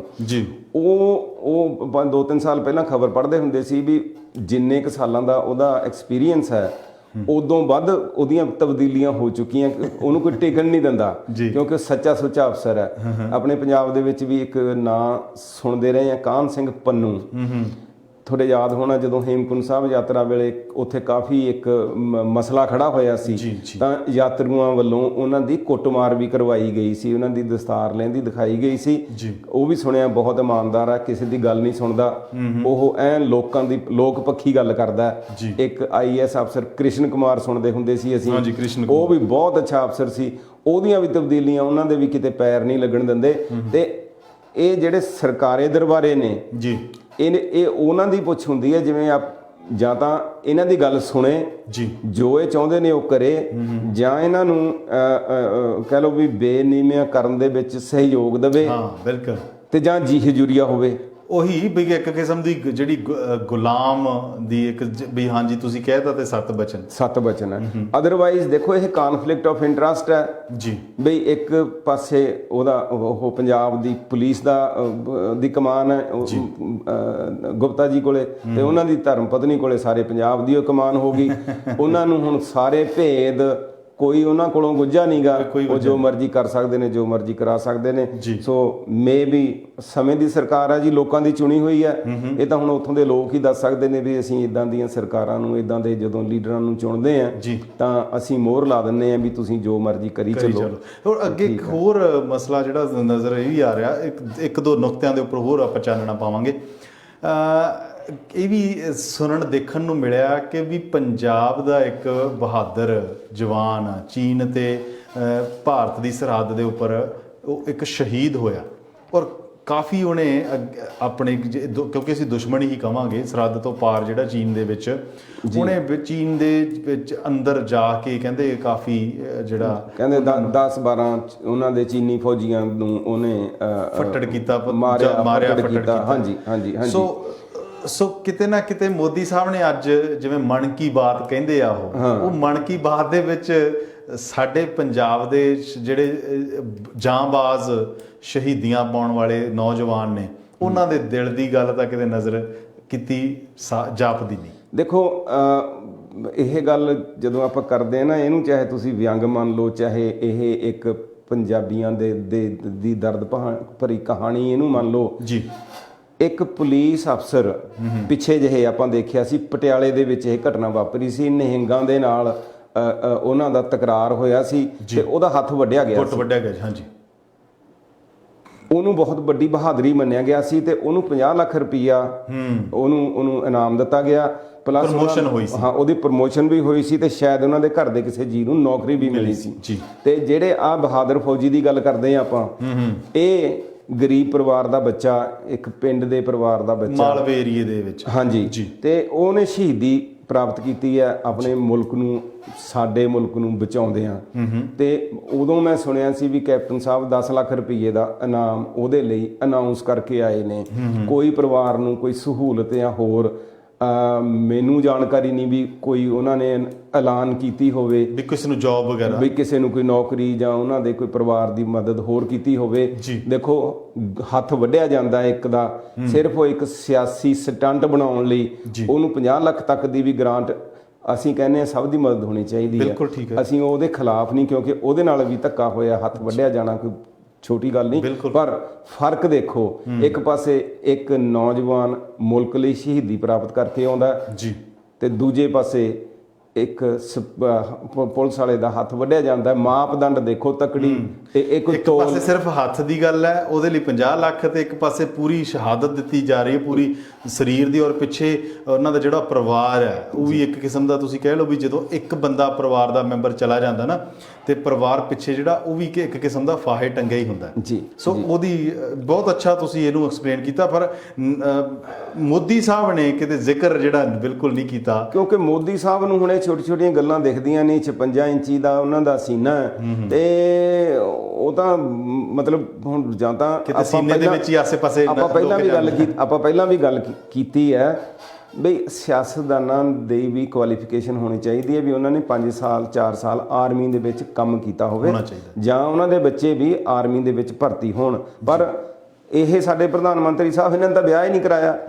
ਸੋ ਮੈਜੋਰਟੀ ਕਾਫੀ ਹੈ ਜਿਹੜੇ ਕੈਬਨਿਟ ਮੰਤਰੀ ਨੇ ਸਾਡੇ ਛੜੇ ਛਾਂਟ ਨੇ। ਸੋ ਇਹਨਾਂ ਨੂੰ ਤਾਂ ਪਰਿਵਾਰਕ ਮਸਲਿਆਂ ਦਾ ਵੀ ਬੜਾ ਫਿਕਰ ਨਹੀਂਗਾ ਵੀ ਰੋਟੀ ਕਿਹਨੇ ਪਕਾਉਣੀ ਹੈ, ਕਿੱਥੋਂ ਪਕਣੀ ਹੈ। ਸੋ ਆਪਾਂ ਮੇਰੇ ਖਿਆਲ ਸਮਾਂ ਨਾ ਕਾਫੀ ਬਿਲਕੁਲ ਆਪਣੇ ਕੋਲੇ 1-2 ਮਿੰਟ ਬਾਕੀ ਆ। ਇੱਕ ਬਹੁਤ ਅਹਿਮ ਮਸਲਾ ਜਿਹੜਾ ਸਾਡੇ ਪੰਜਾਬ ਦੇ ਵਿੱਚ ਚਰਚਾ ਦੇ ਵਿੱਚ ਆਇਆ, ਔਰ ਜਿਹਨੂੰ ਦੱਬ ਦਿੱਤਾ ਜਾਊਗਾ, ਜਿਹਨੂੰ ਰੋਲ ਦਿੱਤਾ ਜਾਊਗਾ, ਕਿਉਂਕਿ ਸਾਡੇ ਸਮੇਂ ਦੇ ਸਿਆਸਤਦਾਨ ਨੇ ਇਹਨਾਂ ਚੀਜ਼ਾਂ ਤੋਂ ਡਰਦੇ ਬਹੁਤ ਨੇ। ਤੁਸੀਂ ਪੜ੍ਹਿਆ ਹੋਣਾ ਵੀ ਇੱਕ ਸਾਬਕਾ ਕਰਮਚਾਰੀ SGPC ਦਾ ਕਮਲਜੀਤ ਸਿੰਘ ਨਾਂ ਹੈ ਉਹਦਾ, ਉਹਨੇ ਅੰਮ੍ਰਿਤਸਰ ਪੁਲਿਸ ਕਮਿਸ਼ਨਰ ਨੂੰ ਅਪਰੋਚ ਕੀਤਾ ਬਈ ਜੀ 267 ਗੁਰੂ ਸਾਹਿਬ ਦੇ ਸਰੂਪ ਗੁਰਦੁਆਰਾ ਰਾਮਸਰ ਹੈ, ਸ਼ਾਇਦ ਜੇ ਮੈਂ ਗਲਤ ਨਾ ਹੋਵਾਂ, ਰਾਮਸਰ, ਹਾਂਜੀ, ਉੱਥੇ ਨੇੜੇ ਤੇੜੇ ਇਹ ਮਹਾਰਾਜ ਦੇ ਸਰੂਪ ਨੇ ਜਿਹੜੇ ਇਹਨਾਂ ਦੀ ਛਪਾਈ ਹੁੰਦੀ ਆ, ਪ੍ਰਿੰਟਿੰਗ ਹੁੰਦੀ ਆ ਜੀ, ਉੱਥੇ ਇਹ ਮਿਸਿੰਗ ਨੇ 267 ਸਰੂਪ। ਅੱਛਾ। ਉਸ ਸੰਦਰਭ ਦੇ ਵਿੱਚ ਸ਼੍ਰੋਮਣੀ ਕਮੇਟੀ ਦੇ ਜਿਹੜੇ ਆਲਾ ਅਧਿਕਾਰੀ ਨੇ ਜਾਂ ਉੱਥੇ ਕੰਟਰੋਲਰ ਨੇ, ਉਹਨਾਂ ਨੇ ਇਹਨੂੰ ਜੁਰਮਾਨਾ ਲਾਇਆ, ਇਹਦਾ ਟੀਏ ਡੀਏ ਜਾਂ ਹੋਰ ਜਿਹੜੇ ਦੇ ਭੱਤੇ ਰੋਕ ਲਏ ਇਸ ਵਿਅਕਤੀ ਦੇ ਵੀ ਤੂੰ ਜ਼ਿੰਮੇਵਾਰ ਹੈ ਇਸ ਨੁਕਸਾਨ ਦਾ। ਇਹਨੂੰ ਨੁਕਸਾਨ ਕਿਹਾ ਜਾਂਦਾ ਹੈ, ਕਿਹਾ ਜਾ ਰਿਹਾ, ਕਿਉਂਕਿ ਗੁਰੂ ਸਾਹਿਬ ਦੇ ਸਰੂਪ ਉਹਦੇ ਲਈ ਭੇਟਾ ਲਈ ਜਾਂਦੀ ਹੈ, ਜਦੋਂ ਅੱਗੇ ਕੋਈ ਲੈ ਕੇ ਜਾਂਦਾ ਦਿੱਤੇ ਜਾਂਦੇ ਨੇ। ਅਸੀਂ ਖਿਮਾ ਚਾਹੁੰਦੇ ਆ, ਆਪਾਂ ਕੋਈ ਬਹੁਤ ਵੱਡੇ ਧਾਰਮੀ ਲੋਕ ਬਿਲਕੁਲ ਉਸ ਲੈਵਲ ਦੀ ਸ਼ਬਦਾਵਲੀ ਵੀ ਨਹੀਂ ਹੈ ਸਾਡੀ, ਜੇ ਸ਼ਬਦਾਵਲੀ ਥੋੜੀ ਡਿਫਰੈਂਟ ਹੋ ਜਾਵੇ। ਪਰ ਇਹ ਜਿਹੜਾ ਘਟਨਾਕ੍ਰਮ ਹੈ ਇਹ ਬਹੁਤ ਸ਼ਰਮਿੰਦਾ ਕਰਨ ਵਾਲਾ ਹੈ। ਬਾਈਬਲ ਕਲਾਂ ਕਾਂਡ ਹਲੇ ਠੰਡਾ ਨਹੀਂ ਹੋਇਆ, ਬਿਲਕੁਲ ਉਹਦੀ ਇਨਕੁਆਇਰੀ ਹਲੇ ਵਿੱਚ ਚੱਲ ਰਹੀ ਹੈ, ਕਿਸੇ ਨੂੰ ਸਜ਼ਾ ਹਲੇ ਮਿਲੀ ਨਹੀਂ ਗੀ, ਦੋਸ਼ੀ ਲੁਕੋਏ ਜਾ ਰਹੇ ਨੇ, ਇਨਕੁਆਇਰੀਆਂ ਕਰਨ ਵਾਲਿਆਂ ਤੇ ਪ੍ਰੈਸ਼ਰ ਪੈ ਰਹੇ ਨੇ। ਤੇ ਆਹ ਐਡਾ ਵੱਡਾ ਮਸਲਾ ਹੈ। ਇਹ ਮਈ 18 ਤੇ 19 ਦੀ ਵਿਚਲੀ ਰਾਤ ਸੀ, ਜਿਹੜੀ 2016 ਸਾਲ ਦੇ ਵਿੱਚ ਉਸ ਰਾਤ ਦੀ ਇਹ ਘਟਨਾ ਹੈ। ਕਿਹਾ ਇਹ ਜਾਂਦਾ ਵੀ ਸ਼ਾਰਟ ਸਰਕਟ ਹੋਣ ਕਰਕੇ ਉੱਥੇ ਅੱਗ ਲੱਗ ਗਈ ਸੀ। ਅੱਛਾ, ਅੱਗ ਲੱਗ ਗਈ ਸੀ, ਫਾਇਰ ਬ੍ਰਿਗੇਡ ਆਇਆ ਸੀ, ਸਾਰਾ ਕੁਝ ਹੋਇਆ ਸੀ। ਦੇਖੋ ਕਿਸੇ ਨੇ ਇਹ ਖਬਰ ਨਹੀਂ ਦਿੱਤੀ, ਭਿਣਕ ਨਹੀਂ ਕੱਢੀ। ਹਾਂ ਦੇਖੋ 2016 ਦੀ ਖਬਰ, 2016 ਦੀ ਖਬਰ ਹੈ। ਤੇ ਇਹ ਬੇਅਦਬੀ ਨਹੀਂ ਤਾਂ ਇਹ ਹੋਰ ਕੀ ਹੈ। ਸਗੋਂ ਜਿੱਦਾਂ ਨਹੀਂ ਜੀ ਆਪਣੇ ਇੱਥੋਂ ਦਾ ਕਾਨੂੰਨ ਇਹ ਕਹਿੰਦਾ, ਇੱਕ ਛੋਟੀ ਜਿਹੀ ਇਹ ਤੁਲਨਾ ਇਹਦੇ ਨਾਲ ਢੁੱਕਦੀ ਨਹੀਂ, ਪਰ ਆਪਾਂ ਕਾਨੂੰਨ ਦੀ ਗੱਲ ਕਰਦੇ ਹਾਂ। ਇੱਥੇ ਜੇ ਕੋਈ ਆਪਣੇ ਘਰ ਵਾਲੀ ਨੂੰ ਕੋਈ ਹੱਥ ਚੱਕ ਲੈਂਦਾ ਜਾਂ ਘਰ ਵਾਲੀ ਕਿਸੇ ਨੂੰ ਕਹਿ ਲਓ ਵੀ ਅਸਾਲਟ ਵਗੈਰਾ ਕਰ ਦਿੰਦੀ ਹੈ, ਤਾਂ ਇੱਥੇ ਆਪਣਾ ਕਾਨੂੰਨ ਉਹਨਾਂ ਤੇ ਪਾਬੰਦੀ ਲਾ ਦਿੰਦਾ ਬਈ ਤੂੰ 2 ਕਿਲੋਮੀਟਰ ਦੇ ਨੇੜੇ ਤੇੜੇ ਦੇ ਏਰੀਏ ਦੇ ਵਿੱਚ ਜਾ ਨਹੀਂ ਸਕਦਾ ਜਾਂ ਜਾ ਨਹੀਂ ਸਕਦੀ। ਜਿੱਥੇ ਇਹ ਬੰਦਾ ਹੋਊਗਾ ਉਹਦੇ ਆਸੇ-ਪਾਸੇ ਇਰਦ-ਗਿਰਦ ਨਜ਼ਰ ਨਹੀਂ ਆਉਣਾ ਚਾਹੀਦਾ। ਸੋ ਆ ਜਿਹੜੇ ਮੁਜਰਮ ਨੇ ਜਿਨ੍ਹਾਂ ਨੇ ਗੁਰੂ ਸਾਹਿਬ ਦੀ ਬੇਅਦਬੀ ਕੀਤੀ ਹੈ, ਜਿਹੜਾ ਕਿ ਜ਼ਾਹਰ ਹੈ 267 ਮਿਸਿੰਗ ਸਰੂਪ ਨੇ, ਜਿਹਦੇ ਚ ਹੁਣ ਉਹਨਾਂ ਨੇ ਆਪ ਐਡਮਿਟ ਕੀਤਾ ਜੀ ਸਿਰਫ 80 ਸਰੂਪ ਹੀ ਅਗਨ ਭੇਟ ਹੋਏ ਸੀਗੇ। ਉਸ ਵਿਅਕਤੀ ਨੇ ਕਿਹਾ ਵੀ ਇਹ ਮੰਨ ਲਿਆ ਗਿਆ ਵੀ 80 ਸਰੂਪ। ਉਹ ਕਹਿੰਦਾ ਵੀ ਮੈਂ 267 ਦਾ ਜੁਰਮਾਨਾ ਨਾ ਮੇਰੇ ਤੋਂ ਲਓ, ਵੀ 80 ਦਾ ਹੀ ਦਊਂਗਾ। ਇੱਥੇ ਰੌਲਾ ਜੁਰਮਾਨੇ ਦਾ ਪਿਆ ਹੋਇਆ, ਬੇਅਦਬੀ ਦਾ, ਮਾਫੀ ਦਾ ਜਾਂ ਕੋਈ ਆਪਣਾ ਜੁਰਮ ਕਬੂਲ ਕਰਨ ਦਾ ਹਲੇ ਉੱਥੇ ਤੱਕ ਨਹੀਂ ਕੋਈ ਪਹੁੰਚਿਆ ਹੋਇਆ। ਕਿਉਂਕਿ ਆਖਿਰ ਜਦੋਂ ਇਹ ਮਸਲਾ ਹੋਇਆ, ਇਹਨੂੰ ਲੁਕਾਉਣ ਦੇ ਦੋਸ਼ੀ ਕੌਣ ਹੋਣਗੇ? ਜਿਹੜੇ ਉਦੋਂ ਸਮੇਂ ਦੇ ਕਾਬਜ, ਉਦੋਂ ਜਿਨ੍ਹਾਂ ਦੇ ਕਬਜ਼ੇ ਦੇ ਵਿੱਚ ਸ਼੍ਰੋਮਣੀ ਕਮੇਟੀ ਹੋਊਗੀ, ਜਿਨ੍ਹਾਂ ਦੇ ਗੁਰਦੁਆਰਾ, ਜਿਨ੍ਹਾਂ ਦੇ ਕੰਟਰੋਲ ਦੇ ਵਿੱਚ ਇਹ ਗੁਰਦੁਆਰਾ ਪ੍ਰਬੰਧ ਹੋਊਗਾ, ਤੇ ਇਹ ਕਰਮਚਾਰੀ ਜਿਹਦੇ ਕੰਟਰੋਲ 'ਚ ਕੰਮ ਕਰਦੇ ਹੋਣਗੇ। ਅਦਰਵਾਈਜ਼ ਐਡੀ ਵੱਡੀ ਘਟਨਾ, ਐਡਾ ਵੱਡਾ ਹਾਦਸਾ ਹੋਵੇ, ਆਪਣੇ ਅੰਗ ਪਾੜਿਆਂ ਤੇ ਲੋਕੀ ਮਰਨ ਨੂੰ ਜਾਂਦੇ ਨੇ, ਤੇ ਇੱਥੇ 267 ਸਰੂਪ ਮਿਸਿੰਗ ਦੱਸੇ ਜਾਂਦੇ ਨੇ, 80 ਸਰੂਪ ਅਗਨ ਭੇਟ ਹੋਏ ਦੱਸੇ ਜਾਂਦੇ ਨੇ, ਸ਼ਾਰਟ ਸਰਕਟ ਹੈ। ਸੋ ਉਸ ਸਮੇਂ ਦੇ ਜਿੰਨੇ ਜ਼ਿੰਮੇਵਾਰ ਲੋਕ ਨੇ, ਸਗੋਂ ਇਹਨਾਂ ਦੇ ਤਾਂ ਪਾਬੰਦੀ ਲੱਗਣੀ ਚਾਹੀਦੀ ਹੈ ਵੀ ਇਹ ਗੁਰੂ ਘਰਾਂ ਦੇ 10 ਕਿਲੋਮੀਟਰ ਦੇ ਦਾਇਰੇ ਦੇ ਨੇੜੇ ਤੇੜੇ ਨਾ ਵੜਨ। ਇਹ ਹਲੇ ਵੀ ਇਲੈਕਸ਼ਨਾਂ ਲੜਨਗੇ, ਇਹ ਹਲੇ ਵੀ ਕਾਬਜ ਰਹਿਣਗੇ। ਇਹਦੇ ਲਈ ਜ਼ਿੰਮੇਵਾਰ ਕੌਣ? ਔਰ ਤੁਸੀਂ ਇਹ ਦੇਖੋ ਵੀ ਪਹਿਲੀ ਗੱਲ ਤਾਂ 2016 ਦੀ ਖਬਰ ਆ, ਔਰ ਜਿੱਥੇ ਸਾਡਾ ਇੰਨਾ ਬਹੁਤ ਜ਼ਿਆਦਾ ਬਰੀਕੀਆਂ ਜਾਂ ਕਹਿ ਲਓ ਵੀ ਵਾਲ ਦੀ ਖੱਲ ਉਧੇੜਨ ਵਾਲਾ ਅੱਜ ਕੱਲ੍ਹ ਦਾ ਮੀਡੀਆ, ਉਹਦੇ ਕੋਲੋਂ ਵੀ ਕਿਤੇ ਨਾ ਕਿਤੇ ਖਬਰ ਲੁਕੀ ਰਹਿ ਗਈ ਜਾਂ ਲੁਕੋਈ ਗਈ ਹੈ, ਇਹ ਵੀ ਨਹੀਂ ਪਤਾ। ਪਰ ਜਿਹੜਾ ਤੁਸੀਂ ਜਾਂ ਲੁਕਾਉਣ ਦੀ ਫੀਸ ਦਿੱਤੀ ਗਈ ਹੈ, ਇਹ ਵੀ ਹੋ ਸਕਦਾ। ਪਰ ਤੁਸੀਂ ਇਹ ਵੀ ਬੜਾ ਸੋਹਣਾ ਜਿਹੜਾ ਨੁਕਤਾ ਪੇਸ਼ ਕੀਤਾ ਹੈ ਵੀ ਚਰਚਾ ਜਾਂ ਲੜਾਈ ਸਿਰਫ ਇਸ ਗੱਲ ਦੀ ਆ ਵੀ ਜੁਰਮਾਨਾ, ਉਹ ਕਹਿੰਦਾ ਜਿਹੜਾ ਵਿਅਕਤੀ ਵਿੱਚ ਕਰਮਚਾਰੀ ਸੀ, ਕਹਿੰਦਾ ਮੈਂ 80 ਸਰੂਪ ਜਿਹੜੇ ਸੜੇ ਨੇ ਉਹਨਾਂ ਦਾ ਜੁਰਮਾਨਾ ਦੇਣਾ। ਉਹ ਕਹਿੰਦਾ 5.6 ਲੱਖ ਜੁਰਮਾਨਾ ਮੈਂ ਭਰਨ ਨੂੰ ਤਿਆਰ ਹਾਂ, ਪਰ ਦੋਸ਼ੀ ਫੜੇ ਜਾਣੇ ਚਾਹੀਦੇ ਨੇ। ਕਿਉਂ ਹੋਇਆ? ਹੁਣ ਦੋਸ਼ੀ ਜੇ ਸ਼ਾਰਟ ਸਰਕਟ ਕਹਿੰਦੇ ਨੇ ਜੀ, ਬਿਜਲੀ ਦਾ ਸ਼ਾਰਟ ਸਰਕਟ ਹੋ ਗਿਆ। ਆਪਾਂ ਗੁਰੂ ਘਰਾਂ 'ਚ ਦੇਖਦੇ ਹਾਂ ਆਲੀਸ਼ਾਨ ਬਿਲਡਿੰਗਾਂ, ਸੰਗਮਰਮਰ ਕਿੱਡੇ ਕਿੱਡੇ ਲਾਏ ਹੋਏ ਨੇ, ਸ਼ਾਰਟ ਸਰਕਟ ਸਾਨੂੰ ਤਾਂ ਕਿਤੇ ਤਾਰ ਨਹੀਂ ਦੇਖਣ ਨੂੰ ਮਿਲਦੀ ਉੱਥੇ। ਜਿੱਥੇ ਛਪਾਈ ਹੁੰਦੀ ਹੈ ਤਾਂ ਜਿੱਥੇ ਛਪਾਈ ਹੁੰਦੀ ਆ ਉੱਥੇ ਤਾਂ ਬਹੁਤ ਜ਼ਿਆਦਾ ਪਰਹੇਜ਼ ਹੋਣਾ ਚਾਹੀਦਾ, ਸਿਕਿਉਰਿਟੀ ਵੀ ਹੁੰਦੀ ਹੈ, ਸਿਕਿਉਰਿਟੀ ਵੀ ਹੋਣੀ ਚਾਹੀਦੀ ਹੈ। ਤੇ ਉੱਥੇ ਹੀ ਐਡਾ ਵੱਡੀ ਆਹ ਦੁਰਘਟਨਾ, ਐਡਾ ਵੱਡਾ ਹਾਦਸਾ ਹੁਣ ਇਹ ਨਿਗਾਹ 'ਚ ਆ ਰਿਹਾ। ਕਿਸੇ ਸਾਡੇ ਸਮੇਂ ਦੇ ਹੁਣ ਵੀ ਜਿਹੜੇ ਸ਼੍ਰੋਮਣੀ ਕਮੇਟੀ ਦੇ ਕਾਬਜ਼ ਨੇ, ਕਿਸੇ ਦਾ ਬਿਆਨ ਹਾਲੇ ਤੱਕ ਪੜ੍ਹਨ ਨੂੰ ਨਹੀਂ ਆਇਆ, ਕਿਸੇ ਨੇ ਗਲਤੀ ਨਹੀਂ ਮੰਨੀ, ਕਿਸੇ ਨੇ ਦੋਸ਼ ਨਹੀਂ ਹਾਲੇ ਤੱਕ ਕਿਸੇ ਤੇ ਲਾਇਆ। ਸੋ ਹੁਣ ਕੋਈ ਨਵਾਂ ਪੈਂਤੜਾ ਆਊਗਾ, ਬਿਲਕੁਲ, ਕਿਉਂਕਿ ਇਸ ਹਾਦਸੇ ਨੂੰ ਲੁਕਾਉਣ ਲਈ, ਇਹਦੀ ਚਰਚਾ ਨੂੰ ਰੋਕਣ ਲਈ ਕੋਈ ਇਦੋਂ ਵੱਡਾ ਜਾਂ ਕੋਈ ਡਿਫਰੈਂਟ ਕੋਈ ਨਾ ਕੋਈ ਪੈਂਤੜਾ ਨਵਾਂ ਆਊਗਾ, ਚਾਹੇ ਉਹ ਸਰਕਾਰ ਕਰੇ, ਚਾਹੇ ਉਹ ਸਰਕਾਰ ਤੇ ਆਪੋਜੀਸ਼ਨ ਰਲ ਕੇ ਕਰੇ ਜਾਂ ਜਿਹੜਿਆਂ ਦੀ ਵੀ ਸੂਈ ਇਸ ਦੋਸ਼ ਵੱਲ ਇਸ ਹਾਦਸੇ ਵੱਲ ਨੂੰ ਜਾਂਦੀ ਹੈ ਜੀ, ਉਹ ਲੋਕੀ ਇਹਨੂੰ ਖੁਰਦ-ਬੁਰਦ ਕਰਨ ਦੀ ਕੋਸ਼ਿਸ਼ ਕਰਨ। ਸੋ ਬਹੁਤ ਬਹੁਤ ਸ਼ੁਕਰੀਆ ਮੰਗ ਸਾਹਿਬ। ਗੱਲਾਂ ਹੋਰ ਵੀ ਨੇ, ਔਰ ਮੈਂ ਸਿੱਧੂ ਮੂਸੇਵਾਲੇ ਦਾ ਜਿਹੜਾ ਬਵੀਹਾ ਬਣਾਇਆ ਗਿਆ ਪਿਛਲੀ ਦਿਨੇ, ਉਹਨਾਂ ਨੇ ਬਵੀਹੇ ਦੀ ਜਿਹੜੀ ਉਹ ਗੱਲ ਬਾਤ ਕਰਨੀ ਸੀ। ਅੱਜ ਕੱਲ੍ਹ ਬੱਬੂ ਮਾਨ ਤੇ ਸਿੱਧੂ ਮੂਸੇਵਾਲੇ ਦੇ ਵਿਚਕਾਰ ਵੋਟਿੰਗ ਸਿਸਟਮ ਵੀ ਜਿਹੜਾ ਸੋਸ਼ਲ ਮੀਡੀਆ ਤੇ ਚੱਲ ਰਿਹਾ, ਉਹਦੀ ਵੀ ਚਰਚਾ ਕਰਨੀ ਸੀ, ਪਰ ਆਉਣ ਵਾਲੇ ਦਿਨਾਂ ਦੇ ਵਿੱਚ ਆਪਾਂ ਇਹਨੂੰ ਪੈਂਡਿੰਗ ਰੱਖਦੇ ਹਾਂ, ਉਹਦੇ ਉੱਪਰ ਚਰਚਾ ਕਰਾਂਗੇ। ਔਰ ਬਹੁਤ ਬਹੁਤ ਸ਼ੁਕਰੀਆ, ਤੁਸੀਂ ਸਟੂਡੀਓ ਦੇ ਵਿੱਚ ਟਾਈਮ ਕੱਢ ਕੇ ਆਏ ਜੀ, ਤੇ ਸਾਰਿਆਂ ਨੂੰ ਸਤਿ ਸ਼੍ਰੀ ਅਕਾਲ। ਸੋ ਦਰਸ਼ਕੋ, ਮੈਂ ਨਾਲ ਦੀ ਨਾਲ ਇਹ ਵੀ ਗੱਲ ਕਰ ਦੇਵਾਂ ਕਿ ਸਾਡੇ ਜਿਹੜੇ ਗੈਸਟ ਆਉਂਦੇ ਨੇ, ਉਹਨਾਂ ਦਾ ਆਪਣਾ ਵਿਚਾਰ ਹੁੰਦਾ ਹੈ, ਵਿਚਾਰ ਨੂੰ ਰੱਖਣ ਦਾ, ਐਕਸਪ੍ਰੈਸ ਕਰਨ ਦਾ ਆਪਣੇ ਕੋਲੇ ਇੱਕ ਹੱਕ ਹੁੰਦਾ। ਸਾਡਾ ਜਾਂ ਟੀਮ ਦਾ, ਪੂਰੇ ਪਰਿਵਾਰ ਦਾ, ਸਾਡੇ ਵਿਜ਼ਨ ਪੰਜਾਬ ਦੀ ਟੀਮ ਦਾ ਸਹਿਮਤ ਜਾਂ ਅਸਹਿਮਤ ਹੋਣਾ ਲਾਜ਼ਮੀ ਨਹੀਂ ਹੈ। ਔਰ ਜੇ ਕਿਸੇ ਕਿਸਮ ਕਰਕੇ ਤੁਹਾਨੂੰ ਲੱਗਦਾ ਕਿ ਤੁਹਾਨੂੰ ਕੋਈ ਮਹਿਸੂਸ ਹੋ ਰਿਹਾ ਕਿ ਪਿੰਨ ਪੁਆਇੰਟ ਕੀਤਾ, ਵੈਸੇ ਸਾਡਾ ਮਕਸਦ ਨਹੀਂ ਕਿਸੇ ਨੂੰ ਪਿੰਨ ਪੁਆਇੰਟ ਕਰੀਏ, ਜੇ ਹੋਏ ਆ ਜਾਂ ਤੁਹਾਨੂੰ ਲੱਗਦਾ ਹੈ ਕਿ ਤੁਸੀਂ ਹਰਟ ਹੋਏ ਆ ਕਿਸੇ ਸਾਡੀ ਗੱਲ ਤੋਂ, ਤਾਂ ਅਸੀਂ ਖਿਮਾ ਦੇ ਜਾਚਕ ਹੈ। ਔਰ ਇੱਥੇ ਹੀ ਅਸੀਂ ਅੱਜ ਵਿਰਾਮ ਦਿੰਦੇ ਹਾਂ ਪ੍ਰੋਗਰਾਮ ਨੂੰ। ਨਵੇਂ ਮਹਿਮਾਨ ਤੇ ਨਵੇਂ ਵਿਸ਼ੇ ਦੇ ਨਾਲ ਫਿਰ ਹਾਜ਼ਰ ਹੋਵਾਂਗੇ। ਤਦ ਤੱਕ ਦੇ ਲਈ ਸ਼ੁਕਰੀਆ। ਹੱਸਦੇ ਰਹੋ, ਵਸਦੇ ਰਹੋ, ਖੁਸ਼ੀਆਂ ਮਾਣੋ ਔਰ ਕੈਨੇਡਾ ਡੇ ਮਨਾਓ, ਘਰਾਂ 'ਚ ਰਹਿ ਕੇ ਇੰਜੋਏ ਕਰੋ। ਸ਼ੱਬਾ ਖੈਰ।